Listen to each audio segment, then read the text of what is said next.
मेरा मुर्शद प्यारा आया। कि परमात्मा ने ये दुनिया नू क्यों बनाया, या इंसान नू जन्म मरण दे चक्रां च क्यों पाया। कि पुछया है कि परमात्मा ने ये दुनिया क्यों बनाई, तो एक चीज़ इत्थे समझनी कि परमात्मा ने दुनिया क्यों बनाई, ये प्रश्न कदों इंसान के दिल दे विच आंदा है, कदों इंसान ये वल ध्यान दिंदा है कि दुनिया क्यों बनाई। तो इत्थे थोड़ा समझाना चाहते हैं असी कि ये दुनिया परमात्मा ने क्यों बनाई। ये सवाल उदों ही इंसान के मन च उठ सकता है जदों इंसान बहुत ज़्यादा दुखी होवे, दुनिया तो निराश होवे। बोलो समझदे हो कि नहीं? क्योंकि हुण तुसीं कहना जी इहदा दुख दे नाल निराशा दे नाल की संबंध। तो इत्थे थोड़ा जिहा विचार करना जो असीं समझाना चाहते हैं कि जदों इंसान दुखी हुंदा है ना, परेशान हुंदा है, फिर इंसान परेशान होकर दुखी होकर सोचता है हाय जिंदगी रब ने मैनू क्यों दी, ये परमात्मा ने दुनिया नू क्यों बनाया। पर जदों इंसान खुश हुंदा है, आनंदित हुंदा है, तो उस वेले इंसान के मन च कदी ये क्वेश्चन नहीं आता कि रब ने दुनिया क्यों बनाई। फिर तो कहता रब्बा अच्छा हो गया तू दुनिया बनाई, मैनू पैदा किया ताकि मैं आनंद लै रहा हाँ। हुण फर्ज करो एक भोजन है, भोजन बड़ा स्वादिष्ट है, जो स्वादिष्ट भोजन है तुसीं खांदे हो, तारीफ करदे हो, वाह स्वाद आ गया, वाह मज़ा आ गया, बड़ा स्वादिष्ट भोजन है। पर हुण एक भोजन बनता है उस स्वाद ही नहीं है, तुसीं चक के थाली परे कर, बनाया क्यों तू यार, बेकार जिहा बनाया है, इनू बनाने की लोड़ सी। कदों असीं किसी चीज़ नू बेकार कहते हैं, या कदों असीं किसी चीज़ नू कहते इनू बनाने की की लोड़ सी, जदों चीज़ च कोई रस ना होवे, वो चीज़ च कोई स्वाद ना होवे। जरा समझना, जिदा इनू इदां समझ लो एक इंसान, एक नौजवान मोटरसाइकिल लैंदा है, मोटरसाइकिल लै लिया, मोटरसाइकिल ते बैठता है और अपने जिथे भी जाना है बड़े मज़े नाल जाता है, दोस्तां नाल घुमदा है, सैर करता है, बड़ा खुश है, वो मन च सवाल नहीं आता मैं मोटरसाइकिल क्यों लिया। पर एक दिन मोटरसाइकिल का एक्सीडेंट हो जाता है, लत्त टुट जाती है, बांह टुट जाती है, और घर च बैठ ते बैठा है, फिर सोचता यार मैं मोटरसाइकिल लिया ही क्यों, जे ना लैंदा तो मेरी लत्त ना टुटदी, मैं इन्नी तेज चलाया ही क्यों, जे ना इन्नी तेज चलांदा तो मैनू ये तकलीफ क्यों हुंदी। ये क्यों वाले प्रश्न कदों साडे दिमाग च आंदे, जदों सानू तकलीफ मिलती है, जदों सानू पीड़ा मिलती है। नहीं तो सोच के देखो तुसीं कि फर्ज करो एक इंसान चला गया किसी मेले च, उत्थे मेला लगा होया है, फर्ज करो दशहरे चला गया या किते होर मेला लगा होया है, वो जाता है मेले नू देखदा है, झूले लैंदा है, पूरे मेले की रंगीनी देखदा है, बड़ी खुशी नाल घर आ जाता है। पर एक दूजा इंसान जाता है, वह भी मेला देखण जाता है, और उस मेले चों मोटरसाइकिल चोरी हो जाता है। हुण जदों मेले च चोरी हो जाता है मोटरसाइकिल, वो वापस आके की सोचेगा यार मैं मेले च क्यों गया सी, किया ही काते मैं।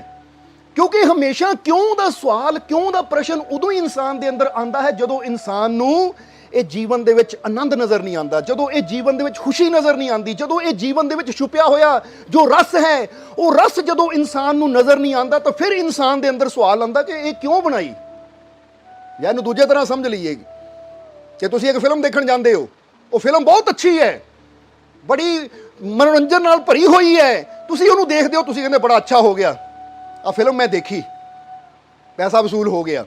पर तुसी एक दूसरी फिल्म देखण जांदे हो, वो फिल्म बोरिंग है, उहदे च कोई रस नहीं है, तुसी बोर हो जाते हो, जदों थिएटर चों निकलदे हो तुसी की कहंदे हो यार ये फिल्म देखण मैं क्यों आया, पैसा खराब हो गया, मज़ा भी नहीं आया। क्यों काते ये सवाल उदों इंसान दे अंदर उठदे है जदों उहनूं वो चीज़ दे विच रस ना आवे, जदों उहनूं वो चीज़ दे विच आनंद ना आवे। इसलिए ਜਿਹੜੇ इंसान के जीवन च आनंद नहीं है, ਜਿਹੜੇ इंसान के जीवन च शांति नहीं है, ਜਿਹੜੇ इंसान के जीवन च खुशी नहीं है, या ਜਿਹੜਾ इस जीवन के अंदर छुपे हुए परमानंद ਨੂੰ नहीं जानता, ਉਹਦੇ अंदर ये सवाल उठता है ये दुनिया क्यों बनाई रब ने। तो ਜਿਹੜੇ गुरु नाल जुड़ के इत्थे दूजी गल भी कहना चाहांगे कि उन्हां दे मन च एक क्वेश्चन आंदा है कि रब ने दुनिया क्यों बनाई, जिन्हां नूं ये दुनिया च या साडे जीवन च छुपे हुए वो रस दा, वो परमानंद दा पता नहीं है। और दूसरी गल कि एक क्वेश्चन उन्हां दे अंदर ज़्यादातर उठता है जिहड़े हले गुरु चरणों नाल नहीं जुड़े, जिन्हां ने हले मुरशद दे कोलों वो युक्ति नहीं लई जो सानू आनंद दे नाल जोड़ पावे, जो सानू उस आनंद बारे समझा पावे जो इस जीवन के अंदर छुपिया होया है। जिस तरह ਇੱਕ ਵਾਰ ਨਿਜ਼ਾਮੁਦੀਨ ਔਲੀਆ ਬੈਠੇ ਹੋਏ ਸੀ, ਕੋਲ ਉਹਨਾਂ ਦੇ ਪਿਆਰੇ ਹਜ਼ਰਤ ਨਿਜ਼ਾਮੁਦੀਨ ਔਲੀਆ ਦੇ ਕੋਲ ਉਹਨਾਂ ਦੇ ਪਿਆਰੇ ਅਮੀਰ ਖੁਸਰੋ ਵੀ ਬੈਠੇ ਹੋਏ ਸੀ। ਇੱਕ ਆਦਮੀ ਆਇਆ ਔਰ ਆ ਕੇ ਉਹਨਾਂ ਕੁਐਸਚਨ ਕੀਤਾ, ਇਹ ਪ੍ਰਸ਼ਨ ਕੀਤਾ ਨਿਜ਼ਾਮੁਦੀਨ ਔਲੀਆ ਨੂੰ ਕਿ ਇਹ ਨਿਜ਼ਾਮੁਦੀਨ ਔਲੀਆ, ਇਹ ਮੇਰੇ ਮੁਰਸ਼ਦ, ਮੈਨੂੰ ਜਵਾਬ ਦਿਓ ਕਿ ਪ੍ਰਮਾਤਮਾ ਨੇ ਦੁਨੀਆ ਕਿਉਂ ਬਣਾਈ, ਸਾਨੂੰ ਕਿਉਂ ਬਣਾਇਆ। ਤਾਂ ਹਜ਼ਰਤ ਨਿਜ਼ਾਮੁਦੀਨ ਔਲੀਆ ਨੇ ਮੁਸਕਰਾ ਕੇ ਅਮੀਰ ਖੁਸਰੋ ਦੀ ਤਰਫ ਦੇਖਿਆ। ਤਾਂ ਉਸ ਵੇਲੇ ਅਮੀਰ ਖੁਸਰੋ ਨੂੰ ਪੁੱਛਿਆ ਕਿ ਅਮੀਰ ਖੁਸਰੋ, ਕਿ ਤੈਨੂੰ ਪਤਾ ਰੱਬ ਨੇ ਦੁਨੀਆ ਕਿਉਂ ਬਣਾਈ, ਇਨਸਾਨ ਨੂੰ ਕਿਉਂ ਬਣਾਇਆ। ਤਾਂ ਉਸ ਲਈ ਅਮੀਰ ਖੁਸਰੋ ਨੇ ਇੱਕੋ ਹੀ ਗੱਲ ਕਹੀ, ਕਹਿੰਦਾ ਸਤਿਗੁਰੂ, ਬਾਕੀ ਦੁਨੀਆ ਦਾ ਤਾਂ ਮੈਨੂੰ ਪਤਾ ਨਹੀਂ, ਸੰਸਾਰ ਦਾ ਤਾਂ ਮੈਨੂੰ ਪਤਾ ਨਹੀਂ, ਪਰ ਮੈਂ ਆਪਣੇ ਦਿਲ ਦੀ ਗੱਲ ਦੱਸਦਾ ਹਾਂ। ਮੈਂ ਕਹਿੰਦਾ ਮੈਂ ਸ਼ੁਕਰ ਕਰਦਾ ਉਸ ਖੁਦਾ ਦਾ ਕਿ ਉਹਨੇ ਦੁਨੀਆ ਬਣਾਈ, ਉਹਨੇ ਮੈਨੂੰ ਬਣਾਇਆ, ਤੁਹਾਨੂੰ ਬਣਾਇਆ, ਕਿਉਂਕਿ ਜੇ ਉਹ ਦੁਨੀਆ ਨਾ ਬਣਾਉਂਦਾ ਤਾਂ ਮੈਂ ਇਹ ਆਨੰਦ ਕਿੱਦਾਂ ਲੈਣਾ ਸੀ ਜੋ ਮੁਰਸ਼ਦ ਦੇ ਕਦਮਾਂ 'ਚ ਬਹਿ ਕੇ ਆ ਮੈਂ ਲੈ ਰਿਹਾ ਹਾਂ। ਕਿਉਂਕਿ ਮੁਰਦੇ, ਹੁਣ ਜ਼ਰਾ ਸੋਚੋ, ਦਿਨ ਚੜ ਰਿਹਾ ਹੈ, ਸੂਰਜ ਡੁੱਬਦਾ ਹੈ, ਚੜ੍ਹਦਾ ਹੈ, ਹਵਾਵਾਂ ਚੱਲਦੀਆਂ ਹੈ, ਫੁੱਲ ਤਰ੍ਹਾਂ ਤਰ੍ਹਾਂ ਦੇ ਚਾਰੋਂ ਤਰਫ ਖਿਲੇ ਹੋਏ ਹੈ, ਚਾਰੋਂ ਤਰਫ ਠੰਡੀ ਹਵਾ ਵਗ ਰਹੀ ਹੈ। ਇਹ ਫੇਰ ਹੀ ਬੰਦਾ ਇਹਨਾਂ ਚੀਜ਼ਾਂ ਦਾ ਆਨੰਦ ਲੈ ਸਕਦਾ ਜਦੋਂ ਉਹਦੇ ਅੰਦਰ ਜੀਵਨ ਹੈ। ਤਾਂ ਜੇ ਪ੍ਰਮਾਤਮਾ ਜ਼ਿੰਦਗੀ ਨਾ ਦਿੰਦਾ ਤਾਂ ਇਹ ਆਨੰਦ ਅਸੀਂ ਕਿੱਥੋਂ ਲੈਣਾ ਸੀ। ਹੁਣ ਜੇ ਕੋਈ ਜ਼ਿੰਦਗੀ ਨਹੀਂ ਹੈ, ਉਹਨੂੰ ਪੁੱਛ ਕੇ ਦੇਖੋ, ਭਾਈ ਆ ਫੁੱਲਾਂ ਦੀ ਖੁਸ਼ਬੂ ਹੈ, ਫੁੱਲਾਂ ਦੀ ਸੁੰਦਰਤਾ ਹੈ, ਜਾਂ ਦਿਨ ਦੇ ਵਿੱਚ ਕੀ ਨਜ਼ਾਰਾ ਹੈ, ਤਾਂ ਹੁਣ ਮੁਰਦੇ ਨੇ ਕੀ ਜਵਾਬ ਦੇਣਾ ਹੈ, ਕਿਉਂਕਿ ਮੁਰਦੇ ਦੇ ਕੋਲ ਜੀਵਨ ਹੀ ਨਹੀਂ ਹੈ। ਜਿਹਦੇ ਕੋਲ ਜੀਵਨ ਹੋਏਗਾ ਤਾਂ ਉਹੀ ਇਹ ਜੀਵਨ ਦਾ ਪੂਰਾ ਆਨੰਦ ਲੈ ਪਾਏਗਾ। ਜਿੱਦਾਂ ਅਮੀਰ ਖੁਸਰੋ ਨੇ ਕਿਹਾ ਕਿ ਇਹ ਮੁਰਸ਼ਦ, ਜੇ ਇਹ ਜ਼ਿੰਦਗੀ ਨਾ ਹੁੰਦੀ ਤਾਂ ਮੈਨੂੰ ਤੁਹਾਡਾ ਦਰਸ਼ਨ ਕਿੱਦਾਂ ਹੋਣਾ ਸੀ। ਅੱਜ ਉਹ ਤੁਹਾਡੇ ਕੋਲ ਬਹਿ ਕੇ ਮੇਰੀ ਰੂਹ ਨੂੰ ਸਕੂਨ ਮਿਲਦਾ ਹੈ, ਖੁਸ਼ੀ ਮਿਲਦੀ ਹੈ, ਆਨੰਦ ਮਿਲਦਾ ਹੈ, ਉਹ ਮੈਂ ਕਦੀ ਮਹਿਸੂਸ ਹੀ ਨਹੀਂ ਕਰ ਪਾਣਾ ਸੀ ਜੇ ਮੈਨੂੰ ਇਹ ਜ਼ਿੰਦਗੀ, ਇਹ ਜੀਵਨ ਨਾ ਮਿਲਦਾ। ਸੋ ਪ੍ਰਮਾਤਮਾ ਨੇ ਇੱਕ ਅਹਿਸਾਨ ਕੀਤਾ ਸਾਡੇ ਤੇ, ਨਹੀਂ ਤਾਂ ਚਾਹੁੰਦਾ ਤਾਂ ਨਾ ਜ਼ਿੰਦਗੀ ਦਿੰਦਾ। ਉਹਦਾ ਕੀ ਘਟ ਜਾਣਾ ਸੀ, ਅਸੀਂ ਉਹਦਾ ਕੀ ਵਿਗਾੜ ਲੈਣਾ ਸੀ। ਜਰਾ ਸੋਚੋ, ਜੇ ਹੁਣੇ ਹੀ ਉਹ ਤੁਹਾਡੀ ਜਾਨ ਲੈ ਲਵੇ ਤਾਂ ਤੁਸੀਂ ਉਹਦਾ ਕੀ ਕਰ ਲੈਣਾ ਹੈ। ਜੇ ਤੁਹਾਨੂੰ ਦੁਨੀਆ ਤੇ ਨਾ ਭੇਜਦਾ ਤਾਂ ਤੁਸੀਂ ਉਹਦਾ ਕੀ ਕਰ ਲੈਣਾ ਹੈ। ਇਹ ਤਾਂ ਸਾਨੂੰ ਸ਼ੁਕਰ ਕਰਨਾ ਚਾਹੀਦਾ ਕਿ ਐ ਪ੍ਰਭੂ, ਐ ਪ੍ਰਮਾਤਮਾ, ਤੇਰਾ ਧੰਨਵਾਦ, ਇੱਕ ਮੌਕਾ ਦਿੱਤਾ ਸਾਨੂੰ, ਇਹ ਜ਼ਿੰਦਗੀ ਦਿੱਤੀ ਸਾਨੂੰ, ਤਾਂ ਕਿ ਅਸੀਂ ਤੇਰੀ ਬਣਾਈ ਹੋਈ ਦੁਨੀਆ ਨੂੰ, ਤੇਰੇ ਬਣਾਏ ਹੋਏ ਇਹਨਾਂ ਨਜ਼ਾਰਿਆਂ ਨੂੰ ਅਸੀਂ ਦੇਖ ਸਕੀਏ, ਮਹਿਸੂਸ ਕਰ ਸਕੀਏ, ਇਹਨਾਂ ਦਾ ਆਨੰਦ ਲੈ ਸਕੀਏ। ਜਿੱਦਾਂ ਸਮਝ ਲਓ ਕਿ ਕੁਝ ਦੋਸਤ ਇਕੱਠੇ ਹੋ ਕੇ ਪਹਾੜ ਜਾ ਰਹੇ ਹੈ, ਪਹਾੜ ਯਾਨੀ ਹਿਲ ਸਟੇਸ਼ਨ ਤੇ ਜਾ ਰਹੇ ਹੈ, ਔਰ ਇੱਕ ਉਹਨਾਂ ਦਾ ਮਿੱਤਰ ਇਦਾਂ ਦਾ ਹੈ ਜਿਹੜਾ ਜਾਣ ਨੂੰ ਤਿਆਰ ਨਹੀਂ ਹੈ, ਪਰ ਉਹਨੂੰ ਜ਼ਬਰਦਸਤੀ ਆਪਣੇ ਨਾਲ ਲੈ ਜਾਂਦੇ ਹੈ ਕਿ ਨਹੀਂ ਤੈਨੂੰ ਜਾਣਾ ਹੀ ਪੈਣਾ ਹੈ। ਹੁਣ ਉਹ ਮਿੱਤਰ ਜਦੋਂ ਉਹਨਾਂ ਦੇ ਨਾਲ ਚਲਾ ਜਾਂਦਾ ਹੈ, ਉਸ ਪਹਾੜ ਦੇ ਨਜ਼ਾਰਿਆਂ ਨੂੰ ਦੇਖਦਾ ਹੈ ਤਾਂ ਕੀ ਕਹਿੰਦਾ, ਯਾਰ ਤੁਹਾਡਾ ਧੰਨਵਾਦ, ਤੁਸੀਂ ਮੈਨੂੰ ਨਾਲ ਲਿਆਂਦਾ। ਜੇ ਮੈਂ ਘਰ ਬੈਠਾ ਰਹਿ ਜਾਂਦਾ ਤਾਂ ਮੈਂ ਇਹ ਸੁੰਦਰਤਾ ਤੋਂ, ਇਹ ਨਜ਼ਾਰਿਆਂ ਤੋਂ, ਇਹ ਹਸੀਨ ਵਾਦੀਆਂ ਦੇ ਵਿੱਚ ਜੋ ਸ਼ਾਂਤੀ ਹੈ, ਸਕੂਨ ਹੈ, ਮੈਂ ਇਸ ਤੋਂ ਵਾਂਝਾ ਰਹਿ ਜਾਣਾ ਸੀ। ਕਦੀ ਮਹਿਸੂਸ ਹੀ ਨਹੀਂ ਕਰ ਪਾਣਾ ਸੀ ਕਿ ਪਹਾੜਾਂ ਦੇ ਵਿੱਚ ਇੰਨੀ ਸੁੰਦਰਤਾ ਹੈ, ਇੰਨੀ ਸ਼ਾਂਤੀ ਹੈ। ਇਹ ਤਾਂ ਮੈਂ ਤੁਹਾਡਾ ਧੰਨਵਾਦ ਕਰਦਾ ਹਾਂ ਕਿ ਤੁਸੀਂ ਮੈਨੂੰ ਜ਼ਬਰਦਸਤੀ ਨਾਲ ਲਿਆਂਦਾ ਤਾਂ ਮੈਂ ਇਹ ਚੀਜ਼ ਦਾ ਆਨੰਦ ਮਾਣ ਰਿਹਾ ਹਾਂ। ਪਰ ਉਹੀ ਸ਼ੁਕਰ ਕਰੇਗਾ ਜਿਹੜਾ ਉਹ ਚੀਜ਼ ਦਾ ਆਨੰਦ ਲਏਗਾ। ਤਾਂ ਜਿਹੜਾ ਇਨਸਾਨ ਆਨੰਦ ਹੀ ਨਾ ਲਵੇ, ਉਹਨਾਂ ਕਹਿਣਾ ਮੈਨੂੰ ਲਿਆਂਦਾ ਹੀ ਕਿਉਂ ਤੁਸੀਂ ਨਾਲ, ਮੇਰਾ ਤਾਂ ਟਾਈਮ ਖਰਾਬ ਕਰ ਦਿੱਤਾ, ਮੈਨੂੰ ਕਿਉਂ ਲਿਆਂਦਾ ਤੁਸੀਂ। ਇਸ ਲਈ ਕਿਉਂ, ਕਿੱਦਾਂ, ਕਾਹਤੇ, ਇਹ ਪ੍ਰਸ਼ਨ ਹਮੇਸ਼ਾ ਉਹਨਾਂ ਦੇ ਅੰਦਰ ਆਉਂਦੇ ਹੈ ਜਿਨ੍ਹਾਂ ਦੇ ਅੰਦਰ ਉਹ ਆਨੰਦ, ਉਹ ਸ਼ਾਂਤੀ ਮੌਜੂਦ ਹੈ, ਉਹਦੀ ਸਮਝ ਨਾ ਹੋਵੇ। ਇਸ ਲਈ ਹੁਣ ਤੁਸੀਂ ਵੀ ਸੋਚੋ ਜ਼ਰਾ, ਜੇ ਤੁਹਾਡਾ ਜੀਵਨ ਹੈ ਤਾਂ ਹੀ ਤੁਸੀਂ ਆ ਬੈਠ ਕੇ ਆਨੰਦ ਲੈ ਰਹੇ ਹੋ ਨਾ, ਤਾਂ ਹੀ ਹਰ ਚੀਜ਼ ਦਾ ਸਵਾਦ ਲੈ ਰਹੇ ਹੋ, ਹਰ ਚੀਜ਼ ਦਾ ਮਜ਼ਾ ਲੈ ਰਹੇ ਹੋ। ਤਾਂ ਜੇ ਜੀਵਨ ਹੀ ਨਾ ਰੱਬ ਦਿੰਦਾ ਤਾਂ ਫਿਰ ਉਹ ਆਨੰਦ, ਉਹ ਸਵਾਦ, ਉਹ ਮਜ਼ਾ ਅਸੀਂ ਕਿੱਥੋਂ ਲੈਣਾ ਸੀ। ਇਸ ਲਈ ਸਾਨੂੰ ਤਾਂ ਸ਼ੁਕਰ ਕਰਨਾ ਚਾਹੀਦਾ ਉਸ ਮਾਲਿਕ ਦਾ ਕਿ ਇਹ ਮਾਲਿਕ ਹੈ, ਪ੍ਰਮਾਤਮਾ ਹੈ, ਪ੍ਰਭੂ ਤੇਰਾ ਲੱਖ ਲੱਖ ਸ਼ੁਕਰ ਹੈ, ਕਰੋੜ ਕੋਟ ਕੋਟ ਤੇਰਾ ਧੰਨਵਾਦ ਕਿ ਤੂੰ ਮੈਨੂੰ ਜ਼ਿੰਦਗੀ ਦਿੱਤੀ ਹੈ, ਜੀਵਨ ਦਿੱਤਾ। ਜਿਸ ਤਰ੍ਹਾਂ ਰਵਿੰਦਰਨਾਥ ਟੈਗੋਰ ਨੇ ਵੀ ਕਿਹਾ ਹੈ ਕਿ ਲੋਕ ਕਹਿੰਦੇ ਹੈ ਕਿ ਮੈਨੂੰ ਦੁਬਾਰਾ ਜ਼ਿੰਦਗੀ ਨਾ ਮਿਲੇ, ਪਰ ਰਵਿੰਦਰਨਾਥ ਟੈਗੋਰ ਕਹਿੰਦੇ ਕਿ ਐ ਮੇਰੇ ਪ੍ਰਮਾਤਮਾ ਪ੍ਰਭੂ, ਮੈਂ ਇਹ ਦੁਨੀਆ ਨੂੰ ਇੰਨਾ ਸੁੰਦਰ ਪਾਇਆ ਹੈ ਕਿ ਮੈਂ ਬਾਰ-ਬਾਰ ਦੁਨੀਆ ਤੇ ਆਉਣ ਨੂੰ ਤਿਆਰ ਹਾਂ, ਕਿ ਮੈਨੂੰ ਤੂੰ ਬਾਰ-ਬਾਰ ਜ਼ਿੰਦਗੀ ਦੇਵੇਂ ਤਾਂ ਕਿ ਮੈਂ ਬਾਰ-ਬਾਰ ਇਹ ਦੁਨੀਆ ਦੀ ਸੁੰਦਰਤਾ ਦਾ ਆਨੰਦ ਲਵਾਂ। ਜਿੱਦਾਂ ਬੰਦਾ ਕਹਿੰਦਾ ਨਾ, ਆਹ ਹਿਲ ਸਟੇਸ਼ਨ ਮੈਨੂੰ ਬੜਾ ਚੰਗਾ ਲੱਗਾ, ਦਿਲ ਕਰਦਾ ਬਾਰ-ਬਾਰ ਇੱਥੇ ਆਵਾਂ।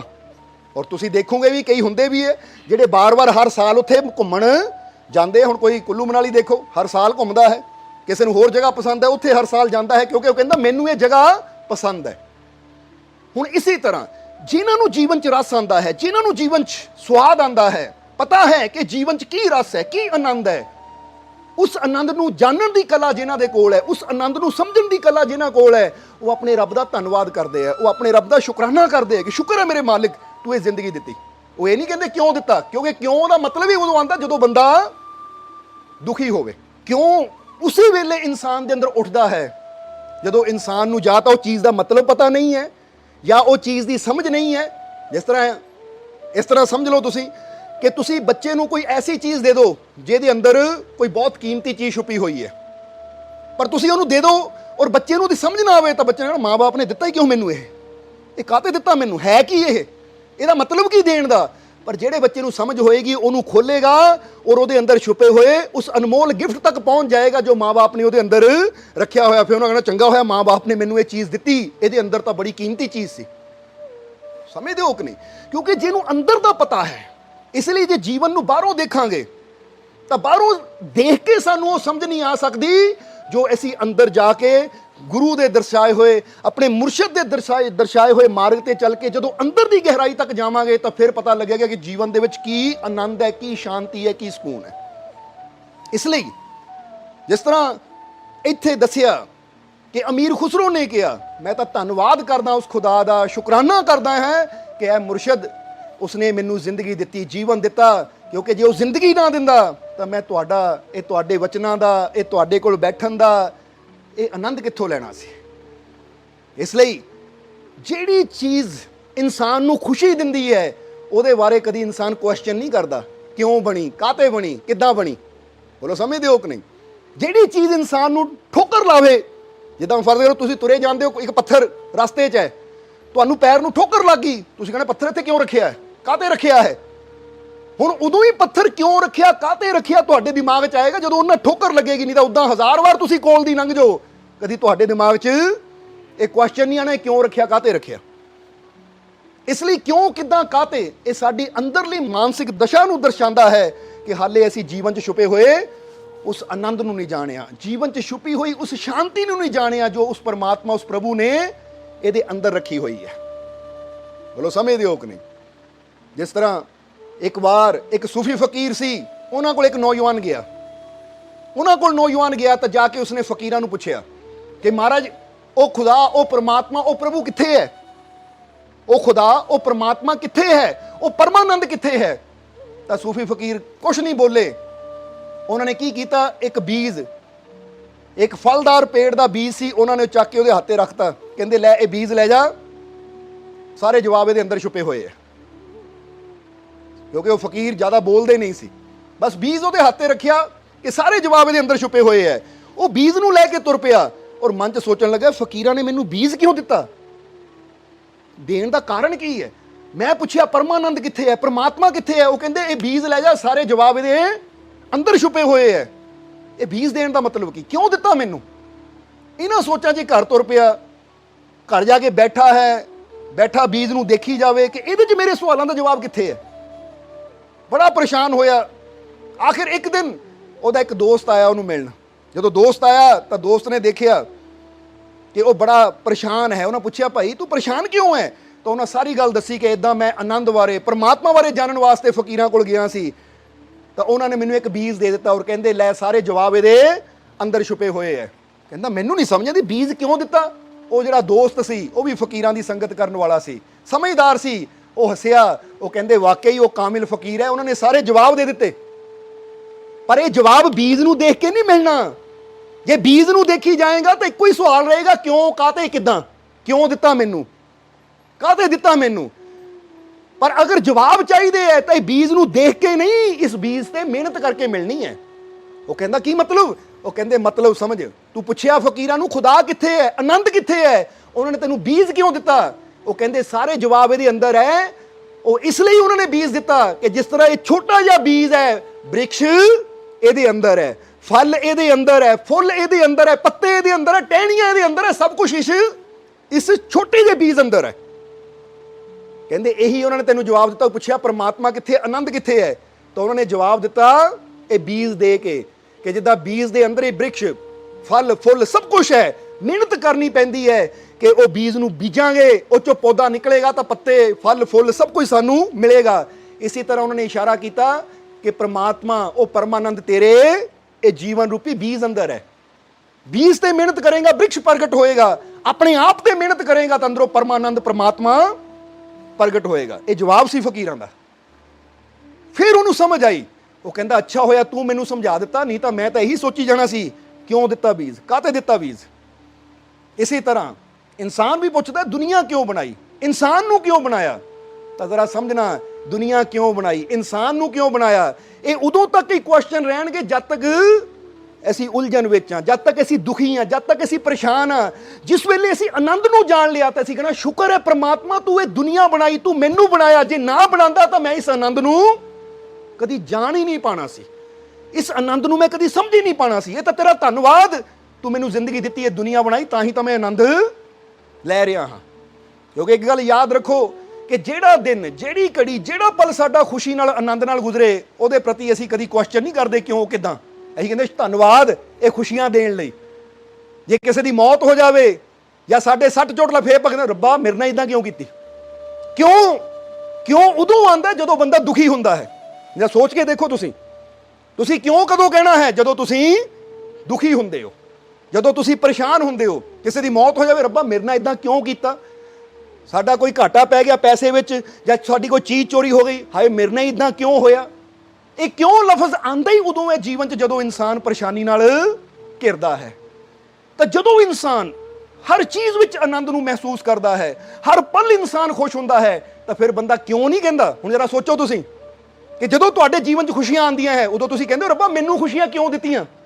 ਨਹੀਂ, ਉਦੋਂ ਨਹੀਂ ਬੰਦਾ ਕਹਿੰਦਾ ਮੈਨੂੰ ਖੁਸ਼ੀ ਕਿਉਂ ਦਿੱਤੀ, ਮੈਨੂੰ ਆਨੰਦ ਕਿਉਂ ਦਿੱਤਾ। ਕਿਉਂਕਿ ਕਿਉਂ ਵਾਲਾ ਕੰਮ ਹੀ ਉਦੋਂ ਖਤਮ ਹੋ ਜਾਂਦਾ ਜਦੋਂ ਖੁਸ਼ੀ ਆਉਂਦੀ ਹੋਏ ਬੰਦਾ ਕਹਿੰਦਾ ਸ਼ੁਕਰ ਹੈ ਰੱਬਾ ਇਹ ਖੁਸ਼ੀਆਂ ਤੂੰ ਮੈਨੂੰ ਦਿੱਤੀਆਂ। ਪਰ ਜਦੋਂ ਦੁੱਖ ਆਉਂਦਾ ਹੈ ਫਿਰ ਕਿਉਂ। ਇਸ ਲਈ ਕਿਉਂ ਤੋਂ ਇਹ ਪਤਾ ਲੱਗਦਾ ਹੈ ਕਿ ਹਾਲੇ ਅੰਦਰਲੇ ਆਨੰਦ ਨੂੰ ਅਸੀਂ ਜਾਣਿਆ ਨਹੀਂ ਹੈ, ਸਮਝਿਆ ਨਹੀਂ ਹੈ। ਇੱਥੇ ਉਹ ਮੁਰਸ਼ਦ ਦੀ ਲੋੜ ਹੈ ਜੋ ਸਾਨੂੰ ਸਮਝਾ ਪਾਵੇ ਕਿ ਜੀਵਨ ਦੇ ਅੰਦਰ ਕਿੰਨਾ ਆਨੰਦ ਹੈ, ਇਹ ਜੀਵਨ ਦੇ ਅੰਦਰ ਕਿੰਨੀ ਸ਼ਾਂਤੀ ਹੈ, ਕਿੰਨਾ ਸਕੂਨ ਹੈ, ਕਿੰਨੀ ਖੁਸ਼ੀ ਹੈ। ਜਦੋਂ ਮੁਰਸ਼ਦ ਦੇ ਦੱਸੇ ਰਸਤੇ ਤੇ ਚੱਲ ਕੇ ਅਸੀਂ ਉਹ ਚੀਜ਼ ਨੂੰ ਮਹਿਸੂਸ ਕਰਦੇ ਹਾਂ, ਉਹ ਚੀਜ਼ ਨੂੰ ਜਾਣ ਲੈਂਦੇ ਹਾਂ, ਤਾਂ ਫਿਰ ਸਾਨੂੰ ਪਤਾ ਲੱਗਦਾ ਹੈ ਕਿ ਵਾਕਈ ਇਹ ਜੀਵਨ ਬਹੁਤ ਅੱਛਾ ਹੈ। ਸ਼ੁਕਰ ਹੈ ਮੇਰੇ ਮਾਲਿਕ ਨੇ ਜ਼ਿੰਦਗੀ ਦਿੱਤੀ। ਜਿਹਦਾ ਮਹਾਤਮਾ ਬੁੱਧ ਵੀ ਇੱਕ ਕਹਾਣੀ ਦੱਸਦੇ ਹੁੰਦੇ ਸੀ। ਮਹਾਤਮਾ ਬੁੱਧ ਬੜੀ ਪਿਆਰੀ ਇੱਕ ਗੱਲ ਦੱਸਦੇ ਹੁੰਦੇ ਸੀ। ਉਹ ਕਹਿੰਦੇ ਇੱਕ ਵਾਰ ਇੱਕ ਆਦਮੀ ਜੋ ਦਾਰਸ਼ਨਿਕ ਸੀ, ਉਹ ਤੁਰਿਆ ਜਾ ਰਿਹਾ ਹੈ, ਬੜਾ ਤਰਕ ਕਰਨ ਵਾਲਾ ਸੀ, ਮਾੜੀ ਮਾੜੀ ਗੱਲ ਤੇ ਤਰਕ ਕਰਦਾ ਸੀ। ਤੁਰਿਆ ਜਾ ਰਿਹਾ ਹੈ ਕਿ ਇੱਕ ਤੀਰ ਆ ਕੇ ਉਹਦੇ ਲੱਗਾ।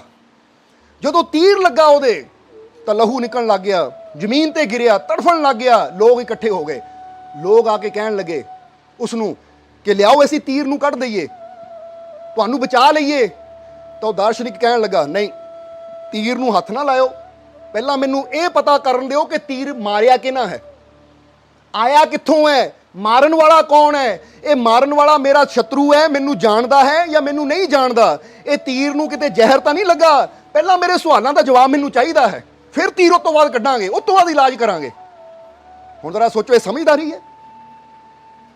ਜਵਾਬ ਦਿਓ ਸਾਨੂੰ ਕਿ ਹੁਣ ਤੀਰ ਲੱਗ ਚੁੱਕਾ ਹੈ ਤਾਂ ਹੁਣ ਕਿਹਨਾਂ ਮਾਰਿਆ, ਕਾਹਤੇ ਮਾਰਿਆ, ਕਿਉਂ ਮਾਰਿਆ। ਇਹਨੂੰ ਛੱਡ ਕੇ ਹੁਣ ਸਾਡਾ ਫਰਜ਼ ਬਣਦਾ ਕਿ ਫਟਾਫਟ ਉਹਦਾ ਇਲਾਜ ਸ਼ੁਰੂ ਕਰੀਏ, ਇਹ ਤੀਰ ਨੂੰ ਕੱਢੀਏ, ਉਹ ਜ਼ਖਮ ਨੂੰ ਭਰੀਏ ਤਾਂ ਕਿ ਸਾਡੀ ਜਾਨ ਬਚ ਸਕੇ। ਸਮਝਦੇ ਹੋ ਕਿ ਨਹੀਂ।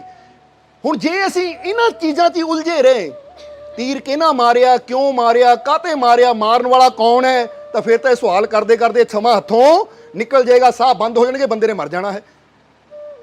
ਹੁਣ ਇਸੇ ਤਰ੍ਹਾਂ ਕਈ ਵਾਰ ਇਨਸਾਨ ਵੀ ਇਹੀ ਕੁਐਸਚਨ ਕਰਦਾ ਹੈ, ਇਹ ਜ਼ਿੰਦਗੀ ਕਿਉਂ ਦਿੱਤੀ, ਕਿਹਨਾਂ ਦਿੱਤੀ, ਕਾਹਤੇ ਦਿੱਤੀ। ਤਾਂ ਮਹਾਤਮਾ ਬੁੱਧ ਕਹਿੰਦੇ ਸੀ ਹੁਣ ਇਹ ਨਾ ਸੋਚ ਕਿਉਂ ਦਿੱਤੀ, ਕਿਹਨਾਂ ਦਿੱਤੀ, ਕਾਹਤੇ ਦਿੱਤੀ। ਹੁਣ ਇਹ ਸੋਚ ਮਿਲ ਗਈ ਹੈ ਤਾਂ ਇਹਨੂੰ ਮੈਂ ਆਨੰਦ ਨਾਲ ਕਿੱਦਾਂ ਭਰਾਂ। ਹੁਣ ਮਿਲ ਹੀ ਗਈ ਹੈ ਤਾਂ ਇਹਨੂੰ ਆਨੰਦ ਨਾਲ ਕਿਸ ਤਰ੍ਹਾਂ ਭਰਿਆ ਜਾਵੇ, ਉਸ ਆਨੰਦ ਨੂੰ ਕਿੱਦਾਂ ਇਹਦੇ ਅੰਦਰੋਂ ਪ੍ਰਾਪਤ ਕੀਤਾ ਜਾਵੇ। ਕਿਉਂਕਿ ਜਦੋਂ ਚੀਜ਼ ਮਿਲ ਹੀ ਗਈ ਹੈ ਸਾਨੂੰ, ਤਾਂ ਕਾਹਤੇ ਮਿਲੀ, ਕਿਉਂ ਮਿਲੀ, ਕਿੱਦਾਂ ਮਿਲੀ, ਇਹਨਾਂ ਸਵਾਲਾਂ ਨੂੰ ਵਿਚਾਰ ਕਰਨ ਵਿੱਚ ਉਹ ਕਹਿੰਦੇ ਆਪਣਾ ਸਮਾਂ ਖਰਾਬ ਨਾ ਕਰੋ। ਮਹਾਤਮਾ ਬੁੱਧ ਕਹਿ ਰਹੇ ਆ ਕਿ ਇਹਨਾਂ ਸਵਾਲਾਂ ਵਿੱਚ ਹੀ ਆਪਣਾ ਸਮਾਂ ਖਰਾਬ ਨਾ ਕਰੋ, ਬਲਕਿ ਇਹ ਸੋਚੋ ਜੇ ਹੁਣ ਚੀਜ਼ ਮਿਲੀ ਹੈ ਤਾਂ ਇਹਦੇ ਅੰਦਰ ਜੋ ਆਨੰਦ ਛੁਪਿਆ ਹੈ, ਇਹਦੇ ਅੰਦਰ ਜੋ ਸ਼ਾਂਤੀ ਛੁਪੀ ਹੈ, ਇਹਦੇ ਅੰਦਰ ਜੋ ਇੰਨਾ ਉਹ ਪਰਮਾਨੰਦ ਹੈ ਸਮਾਇਆ ਹੋਇਆ, ਇਹਨੂੰ ਮੈਂ ਕਿੱਦਾਂ ਸਮਝਾਂ, ਇਹਨੂੰ ਕਿੱਦਾਂ ਪ੍ਰਾਪਤ ਕਰਾਂ। ਹੁਣ ਉਹਦੀ ਯੁਕਤੀ ਲਈਏ, ਉਹਨੂੰ ਸਮਝੀਏ ਕਿ ਹੁਣ ਤੀਰ ਤਾਂ ਲੱਗ ਗਿਆ, ਹੁਣ ਇਹਨੂੰ ਕੱਢੀਏ, ਇਲਾਜ ਕਰੀਏ, ਆਪਣੀ ਜਾਨ ਬਚਾਈਏ। ਜਾਨ ਬਚਾਉਣ ਦਾ ਮਤਲਬ ਹੈ ਜੀਵਨ 'ਚ ਸ਼ਾਂਤੀ ਲਿਆਈਏ, ਜੀਵਨ 'ਚ ਆਨੰਦ ਲਿਆਈਏ। ਤਾਂ ਜੇ ਬੰਦਾ ਕਹੇ ਨਹੀਂ, ਪਹਿਲਾਂ ਮੈਨੂੰ ਇਹ ਪਤਾ ਲੱਗੇ ਕਿਉਂ ਬਣਾਈ, ਕਾਹਤੇ ਬਣਾਈ, ਕਿੱਦਾਂ ਬਣਾਈ, ਤਾਂ ਫਿਰ ਤਾਂ ਇਹ ਕੁਝ ਐਸੇ ਸਵਾਲ ਹੁੰਦੇ ਮਹਾਤਮਾ ਬੁੱਧ ਕਹਿੰਦੇ ਕਿ ਜਿਨ੍ਹਾਂ ਦਾ ਜਵਾਬ ਇਨਸਾਨ ਨੂੰ ਤਸੱਲੀ ਬਖਸ਼ ਮਿਲ ਹੀ ਨਹੀਂ ਸਕਦਾ। जरा समझना सारिਆਂ ਨੇ। ਉਹ ਕਹਿੰਦੇ ਬਸ ਸਮਝਣਾ ਪੈਂਦਾ ਹੈ ਕਿ ਜੇ ਪ੍ਰਮਾਤਮਾ ਨੇ ਮੌਕਾ ਦਿੱਤਾ ਹੈ ਤਾਂ ਸਾਨੂੰ ਇਹ ਮੌਕੇ ਨੂੰ ਸੰਭਾਲਣਾ ਚਾਹੀਦਾ ਹੈ। ਪਰ ਇੱਥੇ ਅਸੀਂ ਤਾਂ ਨਾਲ ਨਾਲ ਇਹ ਵੀ ਦੱਸ ਰਹੇ ਹਾਂ ਤੁਹਾਨੂੰ ਕਿ ਇਹ ਜ਼ਿੰਦਗੀ ਪ੍ਰਭੂ ਨੇ ਦਿੱਤੀ, ਜੀਵਨ ਪ੍ਰਭੂ ਨੇ ਦਿੱਤਾ, ਤਾਂ ਜੀਵਨ 'ਚ ਬੜਾ ਆਨੰਦ ਹੈ, ਇਹ ਜੀਵਨ 'ਚ ਬੜੀ ਸ਼ਾਂਤੀ ਹੈ, ਇਹ ਜੀਵਨ 'ਚ ਬੜੀ ਖੁਸ਼ੀ ਹੈ, ਇਹ ਜੀਵਨ 'ਚ ਬੜਾ ਸਕੂਨ ਹੈ। ਪਰ ਇਹ ਸਕੂਨ, ਸ਼ਾਂਤੀ, ਖੁਸ਼ੀ ਉਹਨਾਂ ਨੂੰ ਹੀ ਮਿਲੇਗੀ ਜਿਹੜੇ ਉਹਦੀ ਤਲਾਸ਼ ਕਰਨਗੇ। ਜਿਸ ਤਰ੍ਹਾਂ ਕਈ ਵਾਰ ਦੱਸੀਦਾ ਨਾ, ਅਸੀਂ ਇੱਕ ਕਹਾਣੀ ਦੱਸੀ ਦੀ ਹੈ ਕਿ ਦੋ ਦੋਸਤ ਜਾ ਰਹੇ ਹੈ, ਜਾਂਦੇ ਜਾਂਦੇ ਇੱਕ ਜਗ੍ਹਾ ਸਫ਼ਰ ਕਰ ਰਹੇ ਹੈ। ਸਫ਼ਰ ਦੇ ਵਿੱਚ ਇੱਕ ਮੁਕਾਮ ਕਿੱਦਾਂ ਦਾ ਆਇਆ ਕਿ ਜਿੱਥੇ ਬੜਾ ਗੰਦਾ ਪਾਣੀ ਇਕੱਠਾ ਹੈ, ਛੱਪੜ ਹੈ, ਬਹੁਤ ਲੰਬਾ ਛੱਪੜ, ਬੜੀ ਦੁਰਗੰਧ ਆ ਰਹੀ ਹੈ। ਜਦੋਂ ਦੋਨੇ ਮਿੱਤਰ ਉਹਦੇ ਕੋਲ ਕੋਲ ਤੁਰੇ ਹੈ ਤਾਂ ਇੱਕ ਮਿੱਤਰ ਕਹਿ ਰਿਹਾ ਹੈ, ਯਾਰ ਕਿਹੜਾ ਰਸਤਾ ਅਸੀਂ ਫੜ ਲਿਆ, ਕਿਸ ਰਸਤੇ ਅਸੀਂ ਆ ਗਏ, ਸਾਹ ਲੈਣਾ ਔਖਾ ਹੋ ਗਿਆ, ਕਿੰਨੀ ਦੁਰਗੰਧ ਹੈ, ਕਿੰਨੀ ਬਦਬੂ ਆ ਰਹੀ ਹੈ, ਗੰਦਾ ਛੱਪੜ ਦੂਰ ਤੱਕ ਹੈ, ਮੁਸ਼ਕਿਲ ਹੋ ਗਈ ਹੈ, ਇਹ ਰਸਤਾ ਚੱਲਣਾ ਮੁਸ਼ਕਿਲ ਹੈ। ਹੁਣ ਉਹ ਬੜਾ ਦੁਖੀ ਹੈ, ਨੁਕਸ ਕੱਢ ਰਿਹਾ ਹੈ, ਕਿਉਂ ਆ ਗਏ ਇਸ ਰਸਤੇ, ਕਿਉਂ ਇਸ ਰਸਤੇ ਨੂੰ ਚੁਣਿਆ ਅਸੀਂ, ਕਿਸੇ ਹੋਰ ਰਸਤੇ ਚਲੇ ਜਾਂਦੇ। ਉਹ ਇਦਾਂ ਦੀਆਂ ਗੱਲਾਂ ਕਰਕੇ ਦੁਖੀ ਹੈ। ਤਾਂ ਦੇਖਿਆ ਕਿ ਉਹਦਾ ਦੂਜਾ ਮਿੱਤਰ ਕੋਈ ਜਵਾਬ ਨਹੀਂ ਦੇ ਰਿਹਾ। ਜਦੋਂ ਉਹਦੇ ਵੱਲ ਦੇਖਿਆ ਤਾਂ ਉਹਦੇ ਚਿਹਰੇ ਤੇ ਹਲਕੀ ਮੁਸਕਾਨ ਹੈ। ਤਾਂ ਉਹਨੇ ਕਿਹਾ, ਓਏ ਮੈਂ ਤੈਨੂੰ ਕਹਿ ਰਿਹਾ ਕਿ ਇਹ ਰਸਤਾ ਮਾੜਾ ਹੈ, ਇਸ ਰਸਤੇ ਕਿਉਂ ਆ ਗਏ, ਕਿੰਨੀ ਦੁਰਗੰਧ ਆ ਰਹੀ ਹੈ, ਦੇਖ ਛੱਪੜੀ ਛੱਪੜ, ਕਿੰਨੀ ਬਦਬੂ ਹੈ, ਚੱਲਣਾ ਮੁਸ਼ਕਿਲ ਹੈ, ਤੂੰ ਹੱਸ ਰਿਹਾ ਹੈ, ਤੂੰ ਕਿਉਂ ਹੱਸ ਰਿਹਾ ਹੈ। ਤਾਂ ਉਹਨਾਂ ਕਿਹਾ, ਯਾਰ ਦੇਖ ਤਾਂ ਸਹੀ, ਆ ਛੱਪੜ ਅੰਦਰ ਕਿੰਨੇ ਸੋਹਣੇ ਕਮਲ ਦੇ ਫੁੱਲ ਖਿਲੇ ਹੋਏ ਹੈ। ਮੈਂ ਤਾਂ ਨਾ ਕਮਲ ਦੇ ਫੁੱਲਾਂ ਨੂੰ ਦੇਖ ਕੇ ਹੈਰਾਨ ਹੈ, ਇੰਨੇ ਖੂਬਸੂਰਤ ਕਮਲ ਦੇ ਫੁੱਲ ਮੈਂ ਅੱਜ ਤੱਕ ਕਦੀ ਦੇਖੇ ਨਹੀਂ। ਮੈਂ ਤਾਂ ਤਰਸ ਗਿਆ ਸੀ ਕਮਲ ਦੇ ਫੁੱਲਾਂ ਨੂੰ ਦੇਖਣ ਨੂੰ, ਪਰ ਅੱਜ ਤੱਕ ਮੈਂ ਕਮਲ ਦੇ ਫੁੱਲ ਨਹੀਂ ਦੇਖੇ। ਧੰਨਵਾਦ, ਸ਼ੁਕਰੀਆ ਅਸੀਂ ਇਹ ਰਸਤਾ ਚੁਣਿਆ, ਇਸ ਰਸਤੇ ਆਏ, ਕਿਉਂਕਿ ਜੇ ਇਸ ਰਸਤੇ ਨਾ ਆਉਂਦੇ ਤਾਂ ਮੈਂ ਸ਼ਾਇਦ ਇਹ ਕਮਲ ਦੇ ਫੁੱਲਾਂ ਨੂੰ ਦੇਖ ਹੀ ਨਾ ਪਾਉਂਦਾ। ਹੁਣ ਇੱਕ ਦੀ ਦ੍ਰਿਸ਼ਟੀ ਛੱਪੜ ਤੇ ਹੈ, ਉਹ ਕਹਿ ਰਿਹਾ ਸੀ ਰਸਤੇ ਕਿਉਂ ਆਏ, ਬਦਬੂ ਹੈ, ਦੁਖੀ ਹੋ ਗਿਆ ਇਹ ਦੁਰਗੰਧ ਤੋਂ, ਇਸ ਰਸਤੇ ਕਿਉਂ ਆਏ। ਤਾਂ ਦੂਜਾ ਕਹਿੰਦਾ ਸ਼ੁਕਰ ਹੈ ਅਸੀਂ ਇਸ ਰਸਤੇ ਆਏ, ਕਿਉਂਕਿ ਜੇ ਇਸ ਰਸਤੇ ਨਾ ਆਉਂਦੇ ਤਾਂ ਕਮਲ ਦੇ ਫੁੱਲਾਂ ਦਾ ਆਨੰਦ ਅਸੀਂ ਕਿੱਦਾਂ ਲੈ ਪਾਣਾ ਸੀ। ਹੁਣ ਇੱਕ ਕੋਸ ਰਿਹਾ ਕਿਉਂ ਆਏ, ਇੱਕ ਕਹਿ ਰਿਹਾ ਸ਼ੁਕਰ ਹੈ ਅਸੀਂ ਇਸ ਰਸਤੇ ਆਏ।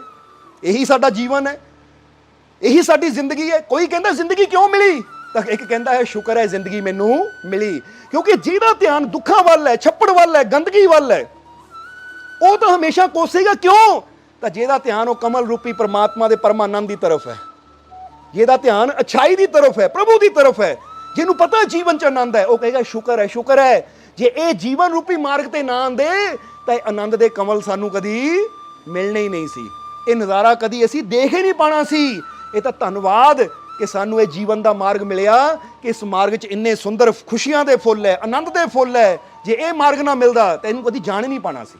ਇਸ ਲਈ ਜੇ ਜੀਵਨ 'ਚ ਦੁੱਖ ਨਜ਼ਰ ਆਣ ਤਾਂ ਫਿਰ ਉਸ ਲਈ ਇਹ ਨਾ ਸੋਚੋ ਦੁਨੀਆ ਕਿਉਂ ਬਣਾਈ, ਇਹ ਨਾ ਸੋਚੋ ਦੁਨੀਆ ਤੇ ਦੁੱਖ ਹੈ, ਬਲਕਿ ਉਸ ਲਈ ਆਪਣੇ ਵੱਲ ਧਿਆਨ ਦਿਓ ਕਿ ਮੇਰੀ ਦ੍ਰਿਸ਼ਟੀ ਕਿੱਥੇ ਹੈ। ਕਿਉਂਕਿ ਦੁਨੀਆ ਤੇ ਖੁਸ਼ੀ ਹੈ, ਆਨੰਦ ਹੈ, ਪਰ ਅਗਰ ਮੈਨੂੰ ਉਹ ਆਨੰਦ, ਉਹ ਸ਼ਾਂਤੀ, ਉਹ ਖੁਸ਼ੀ ਨਜ਼ਰ ਨਹੀਂ ਆ ਰਹੀ ਤਾਂ ਇਹਦਾ ਮਤਲਬ ਕਿਤੇ ਨਾ ਕਿਤੇ ਮੇਰੀ ਦ੍ਰਿਸ਼ਟੀ 'ਚ ਕਮੀ ਹੈ, ਮੇਰੀ ਸੋਚ ਦੇ ਵਿੱਚ ਕਮੀ ਹੈ। ਇਸ ਲਈ ਇੱਥੇ ਮੈਨੂੰ ਮੁਰਸ਼ਦ ਦੀ ਲੋੜ ਹੈ, ਗੁਰੂ ਦੀ ਲੋੜ ਹੈ, ਜੋ ਮੇਰੀ ਸੋਚ ਨੂੰ ਇੰਨਾ ਉੱਪਰ ਲੈ ਜਾਵੇ ਕਿ ਮੈਂ ਛੱਪੜ ਦੀ ਗੰਦਗੀ ਨਹੀਂ, ਇਹ ਛੱਪੜ ਦੇ ਵਿੱਚ ਖਿਲੇ ਹੋਏ ਕਮਲ ਦੀ ਸੁੰਦਰਤਾ ਨੂੰ ਦੇਖ ਕੇ ਕਹਿ ਸਕਾਂ ਧੰਨਵਾਦ ਕਿ ਮੈਨੂੰ ਇਹ ਮਾਰਗ ਮਿਲਿਆ, ਇਹ ਜ਼ਿੰਦਗੀ ਮਿਲੀ। ਇਸ ਲਈ ਜਿਨ੍ਹਾਂ ਨੇ ਇਹ ਜੀਵਨ 'ਚ ਛੁਪੇ ਹੋਏ ਆਨੰਦ ਨੂੰ ਜਾਣਿਆ ਹੈ, ਉਹ ਤਾਂ ਹਮੇਸ਼ਾ ਸ਼ੁਕਰੀਆ ਕਰਦੇ ਹੈ, ਉਹ ਤਾਂ ਹਮੇਸ਼ਾ ਧੰਨਵਾਦ ਕਰਦੇ ਹੈ। ਇੱਕ ਵਾਰ ਫਿਰ ਕਵਾਂਗੇ, ਤੁਸੀਂ ਇੱਕ ਰੈਸਟੋਰੈਂਟ 'ਚ ਜਾਂਦੇ ਹੋ, ਉਹ ਰੈਸਟੋਰੈਂਟ ਦਾ ਖਾਣਾ ਬੜਾ ਸਵਾਦ ਹੈ, ਤੁਸੀਂ ਕਹਿੰਦੇ ਹੋ ਮਜ਼ਾ ਆ ਗਿਆ, ਦਿਲ ਕਰਦਾ ਵਾਰ-ਵਾਰ ਇਹ ਰੈਸਟੋਰੈਂਟ 'ਚ ਆਈਏ, ਇੰਨਾ ਸਵਾਦਿਸ਼ਟ ਖਾਣਾ, ਕਿਉਂਕਿ ਤੁਹਾਨੂੰ ਆਨੰਦ ਆਉਂਦਾ ਤਾਂ ਤੁਸੀਂ ਵਾਰ-ਵਾਰ ਜਾਂਦੇ ਹੋ, ਜਾਣਾ ਚਾਹੁੰਦੇ ਹੋ, ਧੰਨਵਾਦ ਕਰਦੇ ਹੋ, ਸ਼ੁਕਰੀਆ ਕਰਦੇ ਹੋ ਰੱਬ ਦਾ ਵੀ। ਤਾਂ ਇਹ ਵੀ ਕਹਿੰਦੇ ਹੋ ਭਾਈ ਇਹ ਜਿਹੜਾ ਬਣਾਉਣ ਵਾਲਾ ਸ਼ੈਫ ਹੈ ਬੜਾ ਵੀ ਬਹੁਤ ਵਧੀਆ ਕੰਮ ਹੈ। ਤਾਂ ਜੇ ਹੁਣ ਉਹੀ ਰੈਸਟੋਰੈਂਟ ਵਿੱਚ ਖਾਣਾ ਸਵਾਦ ਨਾ ਮਿਲੇ ਤਾਂ ਤੁਸੀਂ ਕੀ ਕਹਿਣਾ, ਇੱਥੇ ਕਿਉਂ ਆਏ, ਇਹ ਬਣਾਏ ਕਿਉਂ ਰੈਸਟੋਰੈਂਟ, ਇਹ ਰੈਸਟੋਰੈਂਟ ਖੋਲ੍ਹਣ ਦੀ ਲੋੜ ਕੀ ਹੈ, ਕਿਉਂਕਿ ਖਾਣਾ ਤਾਂ ਸਵਾਦ ਹੈ ਨਹੀਂ। ਤਾਂ ਜ਼ਰਾ ਸੋਚੋ ਕਿਉਂ, ਕਿੱਦਾਂ, ਜਦੋਂ ਸਾਨੂੰ ਖੁਸ਼ੀ ਨਾ ਮਿਲੇ, ਦੁੱਖ ਮਿਲੇ, ਇਹ ਕਹਿੰਦੇ ਚੀਜ਼ ਬਣਾਈ ਕਿਉਂ। ਤਾਂ ਜਦੋਂ ਉਹ ਚੀਜ਼, ਕੋਈ ਚੀਜ਼ ਆਨੰਦ ਦੇਵੇ, ਖੁਸ਼ੀ ਦੇਵੇ, ਇਹ ਕਹਿੰਦੇ ਚੰਗਾ ਹੋਇਆ ਇਹ ਚੀਜ਼ ਬਣਾਈ ਹੈ। ਇਸ ਲਈ ਗੁਰੂ ਰਹਿਬਰ ਸਾਨੂੰ ਸਿਮਰਨ ਦੇ ਨਾਲ ਜੋੜਦੇ ਆ, ਸ਼ਬਦ ਦੇ ਨਾਲ ਜੋੜਦੇ ਆ। ਉਹ ਇਸੇ ਲਈ ਜੋੜਦੇ ਆ ਕਿ ਤਾਂ ਕਿ ਅਸੀਂ ਇਹ ਦੁਨੀਆ ਦੇ ਅੰਦਰ, ਹਰ ਸ਼ੈ ਦੇ ਅੰਦਰ ਸਮਾਏ ਹੋਏ ਉਸ ਪਰਮਾਤਮਾ ਦੇ ਆਨੰਦ ਨੂੰ ਸਮਝ ਸਕੀਏ, ਜਾਣ ਸਕੀਏ। ਔਰ ਜਿਸ ਵੇਲੇ ਉਸ ਆਨੰਦ ਨੂੰ ਅਸੀਂ ਸਮਝ ਲੈਂਦੇ ਹਾਂ ਤਾਂ ਫਿਰ ਅਸੀਂ ਜ਼ਿੰਦਗੀ ਨੂੰ ਤਾਂ ਖੂਬਸੂਰਤ ਕਹਿੰਦੇ ਹੀ ਹਾਂ। ਜਿੱਦਾਂ ਅਸੀਂ ਹਮੇਸ਼ਾ ਦੱਸੀਦਾ ਕਿ ਜ਼ਿੰਦਗੀ ਖੂਬਸੂਰਤ ਹੈ ਮਗਰ ਤੁਮੇ जीना नहीं आता, नशा तो हर चीज में है मगर तुम्हें पीना नहीं आता। जिंदगी तो खूबसूरत है पर जे जीण दी कला ना आवे तो फिर कसूर किहदा? रब दा नहीं है, कसूर उस बंदे दा है। नशा तो हर चीज़ विच है, आनंद तो हर चीज़ विच है, पर बंदे नूं पीना ना आवे तो बनाने वाले का दोष नहीं है, ये फिर दोष इंसान का है। इसलिए गुरु रहबर कहते सिमरन करो, बंदगी करो, भगती करो। और ये भी गल याद रखना, इत्थे एक गल होर कहनी चाहांगे कि जदों बंदा कहता रब ने दुनिया बनाई, क्यों बनाई, तो बनाना भी दो प्रकार का हुंदा है। एक हुंदा जिद्दां कोई कारीगर एक मूर्ति नूं बना दिंदा है, या एक कारीगर एक कुर्सी टेबल बना दिंदा है। वो कुर्सी टेबल एक बार बन गया उन्हें उदा ही रहना है, वो अंदर कोई बदलाव नहीं आना, वो मूर्ति अंदर कोई बदलाव नहीं आना। पर परमात्मा ने दुनिया बनाई, परमात्मा ने इंसान नूं बनाया, तो बना के उन्हें छड़ नहीं दिता। ऐसी ये नहीं कह सकते दुनिया बनाई, ऐसी ये कहना चाहांगे कि परमात्मा हर पल दुनिया बना रहा है, वो तुहानू हर पल बना रहा है। ताही तो तुहाडे अंदर रोज नवां परिवर्तन आ रहा है, ताही तो पेड़ां ते रोज नवे पत्ते लगते हैं, रोज नवे फुल खिलते हैं। तो जे रब ने एक बार बना दी फिर तो वो टेबल की तरह होनी सी, एक बार छड़ दी बना के तो हुण इहदे अंदर कोई बदलाव नहीं। पर तुसीं देखोगे कि हवा बदल रही है, मौसम बदल रहा है या नहीं। हुणे ही गर्मी हुंदी है, हुणे ही बादल आते हैं, बरसात होनी शुरू हो जाती है। तो मतलब जे इक्को ही बारी बना के छड़ दिंदा रब तो फिर तो इक्को ही तरह का मौसम रहना सी कि जिथे छड़ दिता बना के छड़ दिता। हुण एक कारीगर है, वो चीज़ नूं बना रहा है, जदों असीं जांदे हां हर पल वो चीज़ नवीं मिलती है तो असीं कहंदे कारीगर बना रहा है, कल इदां दी सी अज इदां दी है, परसों इदां दी हो गई, आ इदां दी हो गई, हर पल बदलाव आ रहा। तो मतलब वो हाले भी तैयार कर रहा है। ताही तो कहंदे वो ब्रह्म है, ब्रह्म जो हर पल ब्रह्मंड नूं चला रहा है।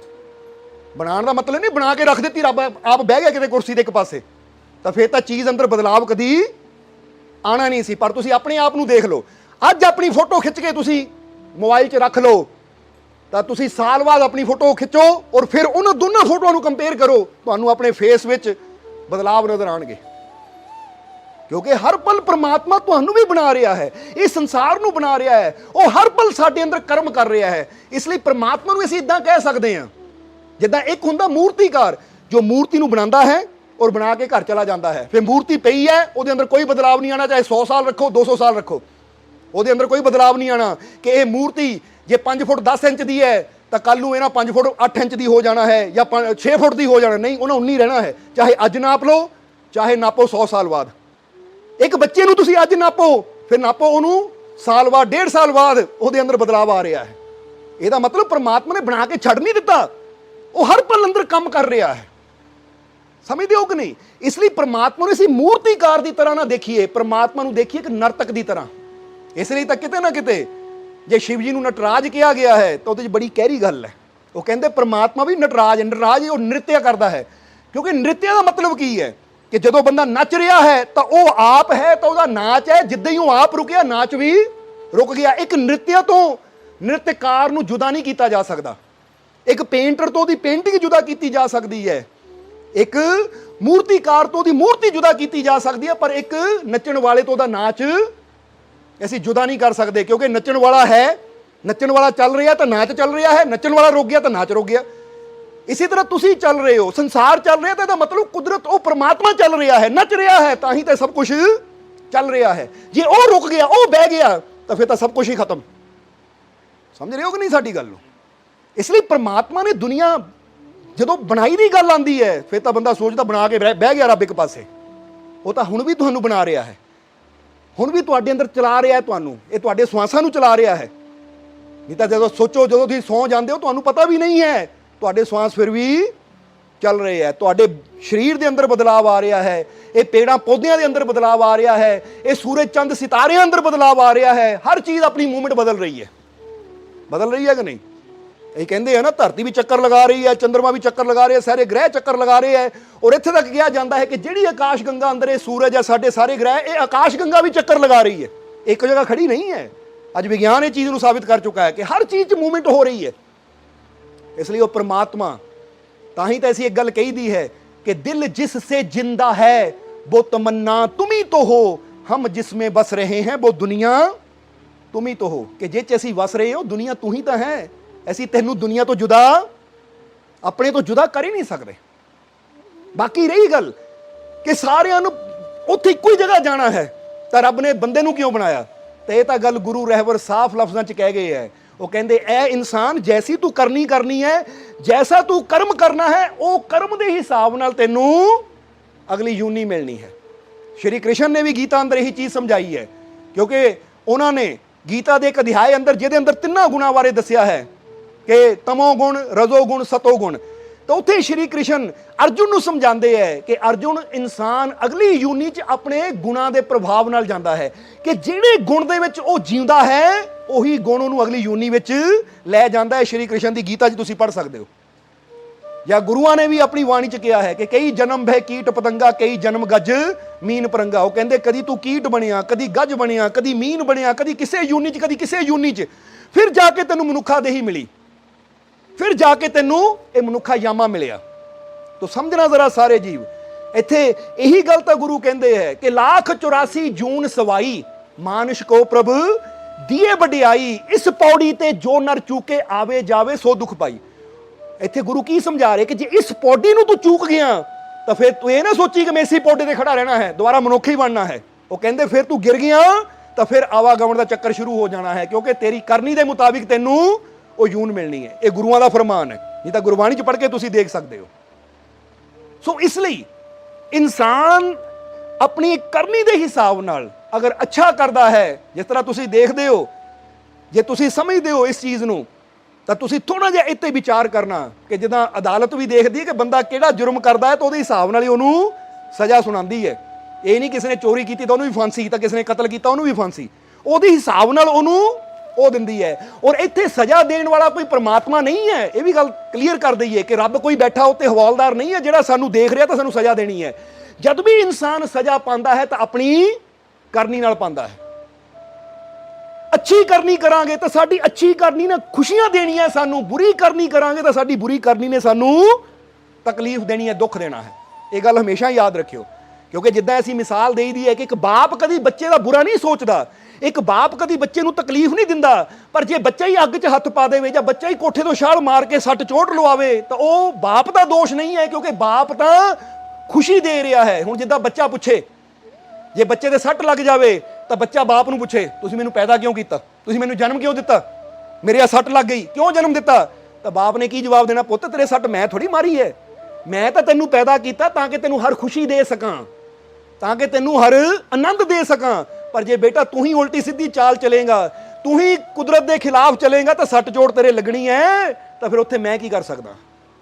ਸਮਝ ਰਹੇ ਹੋ ਕਿ ਨਹੀਂ ਸਾਡੀ ਗੱਲ? ਮਾਂ ਬਾਪ ਜੇ ਬੱਚੇ ਨੂੰ ਪੈਦਾ ਕਰਦੇ ਆ ਤਾਂ ਹੁਣ ਤੁਹਾਨੂੰ ਪੁੱਛੀਏ ਕਿ ਤੁਸੀਂ ਬੱਚੇ ਨੂੰ ਜਨਮ ਦਿੰਦੇ ਹੋ ਤਾਂ ਤੁਹਾਡੀ ਅੰਦਰ ਇੱਕ ਇੱਛਾ ਹੁੰਦੀ ਆਪਣੇ ਬੱਚੇ ਨੂੰ ਹਰ ਖੁਸ਼ੀ ਦੇਵਾਂ, ਉਹਨੂੰ ਕੋਈ ਕਮੀ ਨਾ ਆਵੇ। ਤਾਂ ਜੇ ਬੱਚਾ ਹੀ ਕਹੇ ਮਾਂ ਬਾਪ ਨੂੰ ਤੁਸੀਂ ਮੈਨੂੰ ਜਨਮ ਕਿਉਂ ਦਿੱਤਾ, ਕਾਹਤੇ ਦਿੱਤਾ, ਮੇਰੇ ਤਾਂ ਆਹ ਸੱਟ ਲੱਗ ਗਈ, ਮੇਰੇ ਆਹ ਚੋਟ ਲੱਗ ਗਈ, ਮੈਨੂੰ ਆਹ ਤਕਲੀਫ ਹੋਈ ਹੈ, ਤਾਂ ਮਾਂ ਬਾਪ ਕਦੀ ਨਹੀਂ ਚਾਹੁੰਦੇ ਮੇਰੇ ਬੱਚੇ ਨੂੰ ਕੋਈ ਤਕਲੀਫ ਹੋਵੇ। ਜੇ ਉਹਨੂੰ ਤਕਲੀਫ ਆਉਂਦੀ ਹੈ ਤਾਂ ਕਿਤੇ ਨਾ ਕਿਤੇ ਉਹਦੀ ਆਪਣੀ ਗਲਤੀ ਨਾਲ ਆਉਂਦੀ ਹੈ। ਮਾਂ ਬਾਪ ਨਹੀਂ ਕਦੀ ਤਕਲੀਫ ਦਿੰਦੇ, ਉਹਦੀ ਆਪਣੀ ਗਲਤੀ ਨਾਲ ਉਹਨੂੰ ਤਕਲੀਫਾਂ ਦੁੱਖਾਂ ਦਾ ਸਾਹਮਣਾ ਕਰਨਾ ਪੈਂਦਾ ਹੈ। ਇਸੇ ਤਰ੍ਹਾਂ ਸਮਝ ਲਓ ਕਿ ਜੇ ਇਨਸਾਨ ਦੇ ਜੀਵਨ 'ਚ ਤਕਲੀਫਾਂ ਹੈ ਜਾਂ ਇਨਸਾਨ ਨੀਵੀਂ ਯੂਨੀ 'ਚ ਜਾ ਕੇ ਗਿਰਦਾ ਹੈ ਤੇ ਇਹ 'ਚ ਰੱਬ ਦਾ ਦੋਸ਼ ਨਹੀਂ ਹੈ, ਇਹ ਇਨਸਾਨ ਦੀ ਆਪਣੀ ਹੀ ਕਰਨੀ ਹੈ, ਕਿਉਂਕਿ ਉਹਨੇ ਸਿਸਟਮ ਹੀ ਐਸਾ ਬਣਾਇਆ ਹੈ, ਉਹਨੇ ਸੌਫਟਵੇਅਰ ਹੀ ਐਸਾ ਬਣਾਇਆ ਹੈ ਜਿਹਨੂੰ ਅਸੀਂ ਕਿੱਦਾਂ ਚਲਾਉਣਾ ਹੈ ਸਾਡੇ ਤੇ ਨਿਰਭਰ ਕਰਦਾ ਹੈ। ਹੁਣ ਤੁਸੀਂ ਕਹਿਣਾ ਇਹ 'ਚ ਸੌਫਟਵੇਅਰ ਦੀ ਗੱਲ ਕੀ ਆ ਗਈ ਇੱਥੇ, ਕਿਉਂਕਿ ਦੁਨਿਆਵੀ ਮਿਸਾਲ ਦੇ ਕੇ ਸਮਝਾਈਏ ਤਾਂ ਜਲਦੀ ਸਮਝ ਆ ਜਾਂਦੀ ਹੈ। ਹੁਣ ਇਦਾਂ ਸਮਝ ਲਓ ਕਿ ਸੌਫਟਵੇਅਰ ਦੀ ਗੱਲ ਕਰੀਏ ਕਿ ਤੁਸੀਂ ਫੇਸਬੁੱਕ ਦੇ ਉੱਪਰ ਜਾਂ ਤੁਸੀਂ WhatsApp ਦੇ ਉੱਪਰ ਇੱਕ ਪਿਕਚਰ ਖਿੱਚ ਕੇ ਭੇਜਦੇ ਹੋ, ਬੋਲੋ ਭੇਜਦੇ ਹੋ ਕਿ ਨਹੀਂ? ਹੁਣ ਉਹ ਤੁਹਾਡੀ ਪਿਕਚਰ ਤੁਹਾਡੇ ਮੋਬਾਈਲ ਤੋਂ ਉਸ ਮੋਬਾਈਲ ਤੱਕ ਜਿਹਨੂੰ ਤੁਸੀਂ ਭੇਜੀ ਹੈ ਕੌਣ ਲੈ ਕੇ ਜਾਂਦਾ ਹੈ? ਜੋ ਫੇਸਬੁੱਕ ਦਾ ਮਾਲਿਕ ਹੈ ਉਹ ਫੜ ਕੇ ਲੈ ਜਾਂਦਾ ਹੈ। ਬੋਲੋ ਜਵਾਬ ਦਿਓ ਸਾਨੂੰ। ਜੋ WhatsApp ਦਾ ਮਾਲਿਕ ਹੈ ਉਹ ਆਂਦਾ ਹੈ ਆ ਕੇ ਤੁਹਾਡੀ ਫੋਟੋ ਨੂੰ ਮੋਬਾਈਲ 'ਚ ਫੜ ਕੇ ਫਿਰ ਦੂਜੇ ਮੋਬਾਈਲ 'ਚ ਜਾ ਕੇ ਫਿੱਟ ਕਰ ਦਿੰਦਾ। ਕਿਤੇ ਇਦਾਂ ਹੁੰਦੀ ਹੈ? ਨਹੀਂ, ਉਹ ਆਪ ਕਿਤੇ ਵੀ ਹੈ, ਉਹਨੇ ਸੌਫਟਵੇਅਰ ਇਦਾਂ ਦਾ ਤਿਆਰ ਕਰ ਦਿੱਤਾ ਹੈ ਕਿ ਉਹ ਆਪ ਆਰਾਮ ਨਾਲ ਬੈਠਾ ਹੈ ਤਾਂ ਤੁਸੀਂ ਇੱਧਰ ਕਲਿੱਕ ਕਰੋ ਤੁਹਾਡੀ ਫੋਟੋ ਆਪਣੇ ਆਪ ਪਹੁੰਚ ਜਾਣੀ, ਕਿਉਂਕਿ ਉਹਨੇ ਸੌਫਟਵੇਅਰ ਹੀ ਐਸਾ ਬਣਾਇਆ ਹੈ। ਸਮਝਦੇ ਹੋ ਕਿ ਨਹੀਂ? ਇसी तरह परमात्मा ने कुदरत का नियम ही ऐसा बनाया है, ग्रेविटी या हर चीज का गति का नियम ही ऐसा है जो न्यूटन ने भी किया है कि इस नियम ने अंदर सबनों आना पैना है, चाहे वो साधु संत है चाहे कोई इंसान है। वो कहते जे कुदरत के नियम तोड़ेगा तो उसकी सजा तेनू मिलनी ही मिलनी है। ये गल याद रखो। इसलिए कुदरत ने यह नियम बनाया होया है, कुदरत ने सॉफ्टवेयर ही ऐसा तैयार किया होया है ਕਿ ਇਸ ਸੌਫਟਵੇਅਰ ਨੂੰ ਅਗਰ ਅਸੀਂ ਸਮਝ ਲਵਾਂਗੇ ਤੇ ਅਸੀਂ ਸੱਟਾਂ ਚੋਟਾਂ ਤਕਲੀਫਾਂ ਤੋਂ ਬਚ ਜਾਵਾਂਗੇ। ਤਾਂ ਜੇ ਸੌਫਟਵੇਅਰ ਦੀ ਸਮਝ ਹੀ ਨਾ ਸਾਨੂੰ ਆਈ ਤਾਂ ਫਿਰ ਅਸੀਂ ਉਹਦਾ ਉਹ ਲਾਭ ਨਹੀਂ ਲੈ ਸਕਦੇ ਜੋ ਇਹਦੇ ਅੰਦਰ ਛੁਪਿਆ ਹੋਇਆ ਹੈ। ਇਸੇ ਲਈ ਤਾਂ ਹੁਣ ਬੰਦਾ ਕਵੇ ਜੀ ਠੀਕ ਹੈ, ਕੁਦਰਤ ਨੇ, ਰੱਬ ਨੇ ਸੌਫਟਵੇਅਰ ਬਣਾਇਆ ਹੈ, ਪਰ ਸਾਨੂੰ ਇਹਦੀ ਸਮਝ ਨਹੀਂ ਹੈ। ਸਮਝ ਕਿੱਦਾਂ ਆਵੇ? ਤਾਂ ਹੁਣ ਉਹ ਸਮਝਾਉਣ ਵਾਸਤੇ ਰੱਬ ਨੇ ਆਪਣੇ ਇੰਜੀਨੀਅਰ, ਗੁਰੂ, ਰਹਿਬਰ, ਸੰਤ, ਫਕੀਰ ਦੁਨੀਆ ਤੇ ਭੇਜੇ ਹੈ ਕਿ ਜੇ ਤੁਹਾਨੂੰ ਇਹ ਜੀਵਨ ਦੇ ਸੌਫਟਵੇਅਰ ਦੀ ਸਮਝ ਨਹੀਂ ਹੈ ਕਿ ਕਿੱਦਾਂ ਚੱਲ ਰਿਹਾ ਹੈ, ਇਹ ਕਿੱਦਾਂ ਕੰਮ ਕਰ ਰਿਹਾ ਹੈ, ਤਾਂ ਫਿਰ ਗੁਰੂ, ਫਕੀਰ, ਮੁਰਸ਼ਦ ਦੇ ਕੋਲ ਜਾਓ, ਉਹਦੇ ਕੋਲੋਂ ਜੀਵਨ ਦੀ ਸਮਝ ਲਓ, ਤਾਂ ਕਿ ਤੁਹਾਨੂੰ ਪਤਾ ਲੱਗੇ ਕਿ ਕਿੱਦਾਂ, ਕਿਹੜਾ ਮੈਸੇਜ ਅਸੀਂ ਕਿੱਦਾਂ ਸਹੀ ਜਗ੍ਹਾ ਭੇਜਣਾ ਹੈ ਜਾਂ ਕਿਹੜਾ ਕੰਮ ਕਿੱਦਾਂ ਕਰਨਾ ਹੈ, ਤਾਂ ਕਿ ਜੀਵਨ ਨੂੰ ਸਮਝ ਕੇ ਅਸੀਂ ਆਪਣੇ ਜੀਵਨ ਨੂੰ ਆਨੰਦਮਈ ਬਣਾ ਸਕੀਏ। ਉਹਦੀ ਸਮਝ ਦੇਣ ਵਾਸਤੇ ਸਾਨੂੰ ਫਕੀਰਾਂ, ਗੁਰੂਆਂ, ਰਹਿਬਰਾਂ ਦੀ ਜ਼ਰੂਰਤ ਹੈ। ਇਸ ਲਈ ਜਿਹਨਾਂ ਮੁਰਸ਼ਦ ਦੇ ਕਦਮਾਂ ਨਾਲ ਜੁੜ ਜਾਂਦਾ ਹੈ, ਉਹਨੂੰ ਇਹ ਜੀਵਨ ਕਿੱਦਾਂ ਚੱਲਦਾ ਹੈ, ਇਹ ਜੀਵਨ 'ਚ ਛੁਪਿਆ ਆਨੰਦ ਕਿੱਦਾਂ ਪ੍ਰਾਪਤ ਕੀਤਾ ਜਾਂਦਾ ਹੈ, ਜਾਂ ਉਹ ਪ੍ਰਮਾਤਮਾ ਨੂੰ ਅਸੀਂ ਕਿੱਦਾਂ ਪ੍ਰਾਪਤ ਕਰ ਸਕਦੇ ਹਾਂ, ਉਹ ਫਿਰ ਉਸ ਚੀਜ਼ ਨੂੰ ਸਮਝ ਕੇ ਆਪਣੇ ਜੀਵਨ ਨੂੰ ਖੁਸ਼ੀ ਨਾਲ ਭਰਪੂਰ ਕਰ ਲੈਂਦਾ ਹੈ। ਤਾਂ ਜਿਹੜਾ ਸਮਝ ਹੀ ਨਾ ਪਾਵੇ ਤਾਂ ਫਿਰ ਕੀ ਹੁੰਦਾ ਹੈ ਕਿ ਉਹ ਜੀਵਨ 'ਚ ਤਕਲੀਫਾਂ 'ਚ, ਦੁੱਖਾਂ, ਪਰੇਸ਼ਾਨੀਆਂ 'ਚ ਗੁਜ਼ਰ ਜਾਂਦਾ ਹੈ। ਹੁਣ ਸਮਝ ਲਓ ਕਿ ਜਿਹਨੂੰ WhatsApp ਚਲਾਉਣਾ ਨਾ ਆਵੇ, ਉਹਨਾਂ ਪਤਾ ਕੀ ਕਹਿਣਾ, ਯਾਰ WhatsApp ਬਣਾਏ ਕਿਉਂ ਹੈ, ਮੈਨੂੰ ਤਾਂ ਸਮਝ ਨਹੀਂ ਆਉਂਦੀ ਇਹਦੀ। ਆ Facebook ਕਿਉਂ ਬਣਾਈ, ਮੈਨੂੰ ਤਾਂ ਸਮਝ ਹੀ ਨਹੀਂ ਆਉਂਦੀ। ਹੁਣ ਜਿਹਨੂੰ ਨਹੀਂ ਪਤਾ ਉਹਨੇ ਇਹੀ ਗੱਲ ਕਹਿਣੀ ਕਿ ਨਹੀਂ, ਜਵਾਬ ਦਿਓ, ਸਾਨੂੰ ਜਵਾਬ ਚਾਹੀਦਾ ਹੈ। ਕਿਉਂਕਿ ਜਿਹੜੀ ਚੀਜ਼ ਦਾ ਬੰਦੇ ਨੂੰ ਨਹੀਂ ਪਤਾ, ਉੱਥੇ ਸਵਾਲ ਆਉਂਦਾ ਕਿਉਂ ਬਣਾਇਆ, ਯਾਰ ਮੈਨੂੰ ਸਮਝ ਨਹੀਂ ਆ ਕਾਹਦੇ ਬਣਾਇਆ ਇਹ। ਤਾਂ ਜਿਹਨੂੰ ਉਹਦੇ ਫਾਇਦੇ ਦਾ ਪਤਾ ਹੈ, ਉਹਨਾਂ ਕਹਿਣਾ ਧੰਨਵਾਦ ਇਹ ਬਣਾਇਆ ਭਾਈ। ਅੱਗੇ ਤਾਂ ਅਸੀਂ ਇੱਕ ਦੂਜੇ ਨੂੰ ਮਿਲਣ ਨੂੰ ਤਰਸ ਜਾਈਦਾ ਸੀ, ਹੁਣ ਤਾਂ WhatsApp ਦੇ ਜ਼ਰੀਏ ਵੀਡੀਓ ਕਾਲ ਕਰਕੇ ਅਸੀਂ ਦੂਰ ਬੈਠਿਆਂ ਵੀ ਆਪਣਿਆਂ ਨਾਲ ਗੱਲ ਕਰ ਲਈਦੀ ਹੈ, ਫਾਇਦਾ ਹੋ ਗਿਆ, ਚੰਗਾ ਹੋਇਆ ਬਣਾਇਆ। ਜਿਹਨੂੰ ਪਤਾ ਇਹਦੇ ਫਾਇਦਿਆਂ ਦਾ, ਉਹ ਤਾਂ ਕਹਿੰਦਾ ਚੰਗਾ, ਸ਼ੁਕਰ ਹੈ ਇਹ ਚੀਜ਼ ਬਣੀ, ਅਸੀਂ ਲਾਭ ਲੈ ਰਹੇ ਹਾਂ। ਤਾਂ ਜਿਹਨੂੰ ਫਾਇਦਾ ਨਹੀਂ ਹੈ, ਉਹ ਕਹਿੰਦਾ ਯਾਰ ਬਣਾਈ ਕਿਉਂ, ਮੈਨੂੰ ਤਾਂ ਸਮਝ ਨਹੀਂ ਆਉਂਦੀ, ਇਹ ਬਣਾਉਣ ਦੀ ਲੋੜ ਕੀ ਸੀ। ਇਸ ਲਈ ਇੱਥੇ ਹੁਣ ਤੁਸੀਂ ਸਮਝੋ ਕਿ ਕਿਉਂ, ਕਿੱਦਾਂ, ਕਿੰਤੂ, ਪਰੰਤੂ। ਇਹ ਸਵਾਲ ਕਦੋਂ ਸਾਡੇ ਅੰਦਰ ਆਉਣਗੇ? ਜਦੋਂ ਚੀਜ਼ ਦੀ ਸਮਝ ਸਾਨੂੰ ਨਾ ਹੋਵੇ।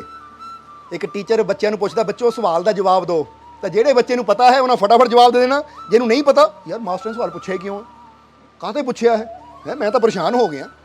ਕਿਉਂ, ਕਿੱਦਾਂ, ਕਾਹਤੇ ਉਸੇ ਵੇਲੇ ਆਉਂਦਾ ਜਦੋਂ ਉਹ ਚੀਜ਼ ਦੀ ਸਮਝ ਸਾਨੂੰ ਨਾ ਹੋਵੇ। ਇਸ ਲਈ ਇੱਥੇ ਅਸੀਂ ਕਿਉਂ ਬਣਾਈ ਇਹ ਨਹੀਂ ਪੁੱਛਣਾ, ਅਸੀਂ ਪੁੱਛਣਾ ਹੈ ਕਿ ਆਨੰਦ ਤੱਕ ਕਿੱਦਾਂ ਪਹੁੰਚ ਸਕਦੇ ਹਾਂ, ਇਹ ਪੁੱਛਣਾ ਹੈ ਅਸੀਂ। ਫਿਰ ਮਜ਼ਾ ਹੈ, ਕਿਉਂਕਿ ਉਹ ਚੀਜ਼ ਬਾਰੇ ਪੁੱਛੋ ਜਿਹੜੀ ਚੀਜ਼ ਸਾਨੂੰ ਫਾਇਦਾ ਦੇਵੇ। ਸਮਝਦੇ ਹੋ ਕਿ ਨਹੀਂ, ਕਿ ਅਸੀਂ ਕਿੱਦਾਂ ਇਹ ਚੀਜ਼ ਦਾ ਆਨੰਦ ਲੈ ਸਕਦੇ ਹਾਂ, ਕਿੱਦਾਂ ਇਹ ਜੀਵਨ ਦਾ, ਇਹ ਸੰਸਾਰ ਦਾ ਆਨੰਦ ਲੈ ਸਕਦੇ ਹਾਂ, ਇਹਦੇ ਅੰਦਰ ਛੁਪੇ ਹੋਏ ਆਨੰਦ ਨੂੰ ਕਿੱਦਾਂ ਪ੍ਰਾਪਤ ਕਰ ਸਕਦੇ ਹਾਂ, ਇਹਦੇ ਬਾਰੇ ਜਾਣਕਾਰੀ ਲਈਏ ਤਾਂ ਫਿਰ ਸਾਡਾ ਜੀਵਨ ਸਫਲ ਹੈ। ਕਿਉਂ, ਕਿੱਦਾਂ, ਕਾਹਤੇ, ਅਗਰ ਇਹਨਾਂ ਸਵਾਲਾਂ 'ਚ ਉਲਝੇ ਰਹੇ ਤਾਂ ਫਿਰ ਤਾਂ ਉਹੀ ਗੱਲ ਹੈ ਕਿ ਅੰਬ ਸਾਹਮਣੇ ਪਏ ਹੋਏ ਹੈ, ਪੇੜ ਦੇ ਉੱਪਰ ਅੰਬ ਲੱਗੇ ਹੋਏ ਹੈ, ਤਾਂ ਬੰਦਾ ਕਹੇ ਨਹੀਂ, ਪਹਿਲਾਂ ਪਤਾ ਲੱਗਣਾ ਕਿਉਂ ਅੰਬ ਲੱਗੇ ਹੈ, ਇਹਨਾਂ ਦਾ ਰਸ ਕਿੱਦਾਂ ਆਉਂਦਾ ਹੈ, ਇਹ ਪੇੜ ਕਿੱਦਾਂ ਬਣਿਆ ਹੈ, ਪਹਿਲਾਂ ਇਹਦੀ ਪੂਰੀ ਜਾਣਕਾਰੀ ਲੈਣੀ ਹੈ। ਮੈਂ ਚੱਲਾਂ ਜਾਣਕਾਰੀ ਲੈਣ, ਜਾਂਦਾ ਹੈ, ਕਿਤਾਬਾਂ 'ਚ ਲੱਭਦਾ ਹੈ, ਪੂਰੀ ਜਾਣਕਾਰੀ ਲੈ ਕੇ ਜਦੋਂ ਮੁੜ ਕੇ ਆਉਂਦਾ, ਦੇਖਦਾ ਫਲਾਂ ਦਾ ਮੌਸਮ ਹੀ ਬੀਤ ਗਿਆ, ਅੰਬ ਝੜ ਗਏ, ਅੰਬ ਚਲੇ ਗਏ, ਕਿਉਂਕਿ ਜਾਣਕਾਰੀ ਲੈਣ 'ਚ ਹੀ 5-6 ਮਹੀਨੇ ਲੱਗ ਗਏ, ਤਾਂ ਟਾਈਮ ਹੀ ਇੱਥੋਂ ਨਿਕਲ ਗਿਆ। ਤਾਂ ਹੁਣ ਜਿਹਨੂੰ ਪਤਾ ਹੈ ਉਹ ਕਹਿੰਦਾ ਛੱਡ ਯਾਰ, ਅੰਬ ਕਿੱਦਾਂ ਬਣੇ, ਇਹਨਾਂ 'ਚ ਰਸ ਕਿੱਦਾਂ ਆਉਂਦਾ ਹੈ, ਇਹ ਪੇੜ ਕਿੱਦਾਂ ਬਣਿਆ, ਛੱਡ ਸਵਾਦ ਲਈਏ, ਕਿਉਂਕਿ ਅੰਬ ਸਾਹਮਣੇ ਹੈ, ਮਜ਼ਾ ਲਈਏ। ਉਹ ਫਿਰ ਰਸ ਲੈਂਦੇ ਹੈ। ਸੋ ਜ਼ਿੰਦਗੀ ਉਸ ਮਾਲਕ ਨੇ ਦਿੱਤੀ ਹੈ, ਤਾਂ ਜ਼ਿੰਦਗੀ ਦਾ ਸਵਾਦ ਲਈਏ, ਇਸ ਜ਼ਿੰਦਗੀ ਦਾ ਰਸ ਲਈਏ। ਦੁਨੀਆ ਕਿੱਦਾਂ ਬਣੀ, ਕਿਉਂ ਬਣੀ, ਕਾਹਤੇ ਬਣੀ, ਇਹ ਪ੍ਰਸ਼ਨ ਤਾਂ ਬਹੁਤ ਪਿੱਛੇ ਜਾ ਚੁੱਕੇ, ਯਾਨੀ ਚਲਾ ਗਿਆ, ਪਿੱਛੇ ਚਲਾ ਗਿਆ। ਮਤਲਬ ਜਦੋਂ ਬਣੀ ਸੀ ਉਹ ਪ੍ਰਮਾਤਮਾ ਨੇ ਬਣਾਈ, ਪਰ ਬਣਾਈ ਸ਼ੁਕਰ ਕਰੀਏ ਉਹਦਾ, ਔਰ ਇਹਦੇ ਅੰਦਰਲੇ ਛੁਪੇ ਹੋਏ ਆਨੰਦ ਨੂੰ, ਖੁਸ਼ੀ ਨੂੰ ਮਹਿਸੂਸ ਕਰੀਏ, ਉਸ ਨੂੰ ਪ੍ਰਾਪਤ ਕਰੀਏ। ਜਦੋਂ ਆਨੰਦ ਸਾਡੇ ਜੀਵਨ 'ਚ ਆ ਗਿਆ ਤਾਂ ਫਿਰ ਅਸੀਂ ਧੰਨਵਾਦ ਕਰਾਂਗੇ। ਸਮਝ ਲਓ ਇਹ ਜ਼ਿੰਦਗੀ ਨਹੀਂ, ਇੱਕ ਲੋਟਰੀ ਹੈ। ਹੁਣ ਜਿਹਦੀ ਲੋਟਰੀ ਨਹੀਂ ਨਿਕਲਦੀ ਉਹ ਕੀ ਕਹਿੰਦਾ ਹੈ, ਯਾਰ ਮੈਂ ਕਿਉਂ ਪਾਈ, 100 ਰੁਪਇਆ ਖਰਾਬ ਕਰ ਲਿਆ, ਕਿਉਂ ਪਾਈ। ਤਾਂ ਜਿਹਦੀ ਨਿਕਲ ਆਵੇ ਕਰੋੜ ਦੀ, 2 ਕਰੋੜ ਦੀ, ਯਾਰ ਚੰਗਾ ਹੋ ਗਿਆ ਭਾਈ, ਮੈਨੂੰ ਫਾਇਦਾ ਹੋ ਗਿਆ, 2 ਕਰੋੜ ਮਿਲ ਗਿਆ, 4 ਕਰੋੜ ਮਿਲ ਗਿਆ। ਕਿਉਂਕਿ ਜਿਹਨੂੰ ਮਿਲਦਾ ਹੈ ਉਹ ਕਹਿੰਦਾ ਚੰਗਾ ਹੋਇਆ, ਜਿਹਨੂੰ ਨਹੀਂ ਮਿਲਦਾ ਕਿਉਂ, ਕਾਹਤੇ। ਇਸੇ ਤਰ੍ਹਾਂ ਜਿਹੜਾ ਇਹ ਜੀਵਨ ਦੇ ਅੰਦਰ ਛੁਪੇ ਹੋਏ ਉਸ ਆਨੰਦ ਦੇ ਮਾਰਗ ਨੂੰ ਪਕੜ ਲੈਂਦਾ ਹੈ, ਉਸ ਪਰਮਾਤਮਾ ਦੇ ਮਾਰਗ ਨੂੰ ਪਕੜ ਲੈਂਦਾ ਹੈ, ਜਿਹਨੂੰ ਪਤਾ ਕਿ ਇਹ ਜੀਵਨ 'ਚ ਲੱਖਾਂ ਕਰੋੜਾਂ ਤੋਂ ਕੀਮਤੀ ਉਹ ਪਰਮਾਨੰਦ, ਉਹ ਪਰਮ ਸ਼ਾਂਤੀ ਮਿਲ ਰਹੀ ਹੈ, ਉਹ ਕਹਿੰਦਾ ਸ਼ੁਕਰ ਹੈ ਇਹ ਜ਼ਿੰਦਗੀ ਮਿਲੀ। ਤਾਂ ਜਿਹੜਾ ਦੁੱਖਾਂ ਦੇ ਮਾਰਗ ਤੇ ਜਾ ਰਿਹਾ, ਜਿਹਨੂੰ ਆਨੰਦ, ਉਹ ਰਸ, ਉਹ ਸਵਾਦ ਨਜ਼ਰ ਨਹੀਂ ਆ ਰਿਹਾ, ਕਿਉਂ ਬਣਾਈ, ਕਾਹਤੇ ਬਣਾਈ, ਕਿੱਦਾਂ ਬਣਾਈ, ਕਿਉਂ, ਕਿੱਦਾਂ, ਕਾਹਤੇ। ਇਹ ਹਮੇਸ਼ਾ ਹੀ ਪ੍ਰਸ਼ਨ ਉਦੋਂ ਉੱਠਦੇ ਜਦੋਂ ਸਾਡੇ ਜੀਵਨ 'ਚ ਆਨੰਦ ਨਾ ਹੋਵੇ, ਜਦੋਂ ਸਾਡੇ ਜੀਵਨ 'ਚ ਸ਼ਾਂਤੀ ਨਾ ਹੋਵੇ, ਜਦੋਂ ਸਾਡੇ ਜੀਵਨ 'ਚ ਸਕੂਨ ਨਾ ਹੋਵੇ, ਜਦੋਂ ਸਾਡੇ ਜੀਵਨ 'ਚ ਖੁਸ਼ੀ ਨਾ ਹੋਵੇ। ਪਰ ਜਦੋਂ ਸਾਨੂੰ ਆਨੰਦ ਦਾ ਮਾਰਗ ਮਿਲ ਜਾਂਦਾ ਹੈ, ਖੁਸ਼ੀ ਦਾ ਮਾਰਗ ਮਿਲ ਜਾਂਦਾ ਹੈ, ਪਤਾ ਲੱਗ ਜਾਂਦਾ ਹੈ ਕਿ ਜੀਵਨ 'ਚ ਕਿੰਨਾ ਆਨੰਦ ਹੈ, ਉਹ ਮਾਰਗ ਦਾ ਪਤਾ ਲੱਗ ਜਾਂਦਾ ਹੈ, ਫਿਰ ਅਸੀਂ ਉਸ ਆਨੰਦ ਦੇ ਮਾਰਗ ਤੇ ਚੱਲਣਾ ਸ਼ੁਰੂ ਕਰ ਦਿੰਦੇ। ਫਿਰ ਅਸੀਂ ਕਹਿੰਦੇ ਸ਼ੁਕਰ ਹੈ ਇਹ ਜ਼ਿੰਦਗੀ ਰੱਬ ਨੇ ਸਾਨੂੰ ਦਿੱਤੀ, ਇਹ ਜੀਵਨ ਰੱਬ ਨੇ ਸਾਨੂੰ ਦਿੱਤਾ। ਇਸ ਲਈ ਕਿਉਂ ਕਿੱਦਾਂ ਕਾਹਤੇ ਛੱਡੀਏ, ਬਲਕਿ ਜੇ ਜੀਵਨ ਉਸ ਮਾਲਕ ਨੇ ਦਿੱਤਾ ਹੈ ਤਾਂ ਹੁਣ ਇਹ ਸਮਝਣ ਦੀ ਕੋਸ਼ਿਸ਼ ਕਰੀਏ ਕਿ ਜੀਵਨ ਦੇ ਵਿੱਚ ਆਨੰਦ ਅਸੀਂ ਕਿੱਦਾਂ ਲੈ ਸਕਦੇ ਹਾਂ, ਇਹ ਜੀਵਨ 'ਚ ਸ਼ਾਂਤੀ ਨੂੰ ਕਿੱਦਾਂ ਪ੍ਰਾਪਤ ਕਰ ਸਕਦੇ ਹਾਂ, ਉਸ ਪਰਮਾਨੰਦ ਤੱਕ ਕਿੱਦਾਂ ਪਹੁੰਚ ਸਕਦੇ ਹਾਂ। ਉਹ ਮੁਰਸ਼ਿਦ ਦੇ ਕੋਲੋਂ, ਗੁਰੂ ਦੇ ਕੋਲੋਂ ਯੁਕਤੀ ਲੈ ਕੇ ਉਸ ਮੰਜ਼ਿਲ ਨੂੰ ਪ੍ਰਾਪਤ ਕਰੀਏ ਤਾਂ ਫਿਰ ਹੀ ਸਾਡੀ ਜ਼ਿੰਦਗੀ ਸਫਲ ਹੈ। ਫਿਰ ਸਾਡੇ ਸਾਰੇ ਪ੍ਰਸ਼ਨ ਖਤਮ ਹੋ ਜਾਣਗੇ, ਕਿਉਂਕਿ ਫਿਰ ਤਾਂ ਸਾਡੀ ਜ਼ੁਬਾਨ ਤੋਂ ਧੰਨਵਾਦ ਨਿਕਲੇਗਾ ਕਿ ਸ਼ੁਕਰ ਹੈ ਮੇਰੇ ਮਾਲਿਕ, ਸ਼ੁਕਰ ਹੈ ਪ੍ਰਮਾਤਮਾ ਤੂੰ ਇਹ ਜ਼ਿੰਦਗੀ ਦਿੱਤੀ, ਅਗਰ ਇਹ ਜ਼ਿੰਦਗੀ ਨਾ ਦਿੰਦਾ ਤਾਂ ਇਹ ਆਨੰਦ ਮੈਂ ਕਦੀ ਪ੍ਰਾਪਤ ਹੀ ਨਹੀਂ ਕਰ ਪਾਣਾ ਸੀ, ਇਸ ਖੁਸ਼ੀ ਤੱਕ ਮੈਂ ਕਦੀ ਪਹੁੰਚ ਹੀ ਨਹੀਂ ਪਾਣਾ ਸੀ। ਇਸ ਲਈ ਧੰਨਵਾਦ ਤੇਰਾ ਕਿ ਤੂੰ ਇਹ ਜ਼ਿੰਦਗੀ ਦਿੱਤੀ, ਤਾਂ ਹੀ ਤੇਰੀ ਬਣਾਈ ਇਹ ਕੁਦਰਤ ਦਾ ਮੈਂ ਇੰਨਾ ਆਨੰਦ ਲੈ ਰਿਹਾ ਹਾਂ, ਇਹ ਕੁਦਰਤ ਦਾ ਮੈਂ ਇੰਨਾ ਮਜ਼ਾ ਲੈ ਰਿਹਾ ਹਾਂ, ਇਹ ਜ਼ਿੰਦਗੀ ਦਾ ਆਨੰਦ ਲੈ ਰਿਹਾ ਹਾਂ। ਅਗਰ ਤੂੰ ਜ਼ਿੰਦਗੀ ਨਾ ਦਿੰਦਾ ਤਾਂ ਇਹ ਆਨੰਦ ਕਿੱਥੋਂ ਮਿਲਣਾ ਸੀ। ਇਸ ਲਈ ਤੇਰਾ ਮੈਂ ਕੋਟ-ਕੋਟ ਧੰਨਵਾਦ ਕਰਦਾ ਹਾਂ। ਇਸ ਲਈ ਆਨੰਦ ਨੂੰ ਜਿਹੜੇ ਸਮਝ ਲੈਂਦੇ ਹੈ ਉਹਨਾਂ ਦੇ ਜੀਵਨ 'ਚ ਫਿਰ ਧੰਨਵਾਦ ਹੁੰਦਾ ਹੈ, ਉਹਨਾਂ ਦੇ ਜੀਵਨ ਦੇ ਸਾਰੇ ਪ੍ਰਸ਼ਨ ਹੀ ਖਤਮ ਹੋ ਜਾਂਦੇ ਹੈ। ਉਹ ਆਨੰਦ ਨਾਲ ਜੁੜ ਕੇ ਆਪਣੀ ਜ਼ਿੰਦਗੀ, ਆਪਣਾ ਜੀਵਨ ਸਫਲ ਬਣਾ ਲੈਂਦੇ ਹੈ। ਜੈ ਮਾਲਕਾਂ ਦੀ। ਸੋਹਣਾ ਸੋਹਣਾ ਮੇਰਾ ਮੁਰਸ਼ਿਦ ਸੋਹਣਾ, ਸੋਹਣਾ ਸੋਹਣਾ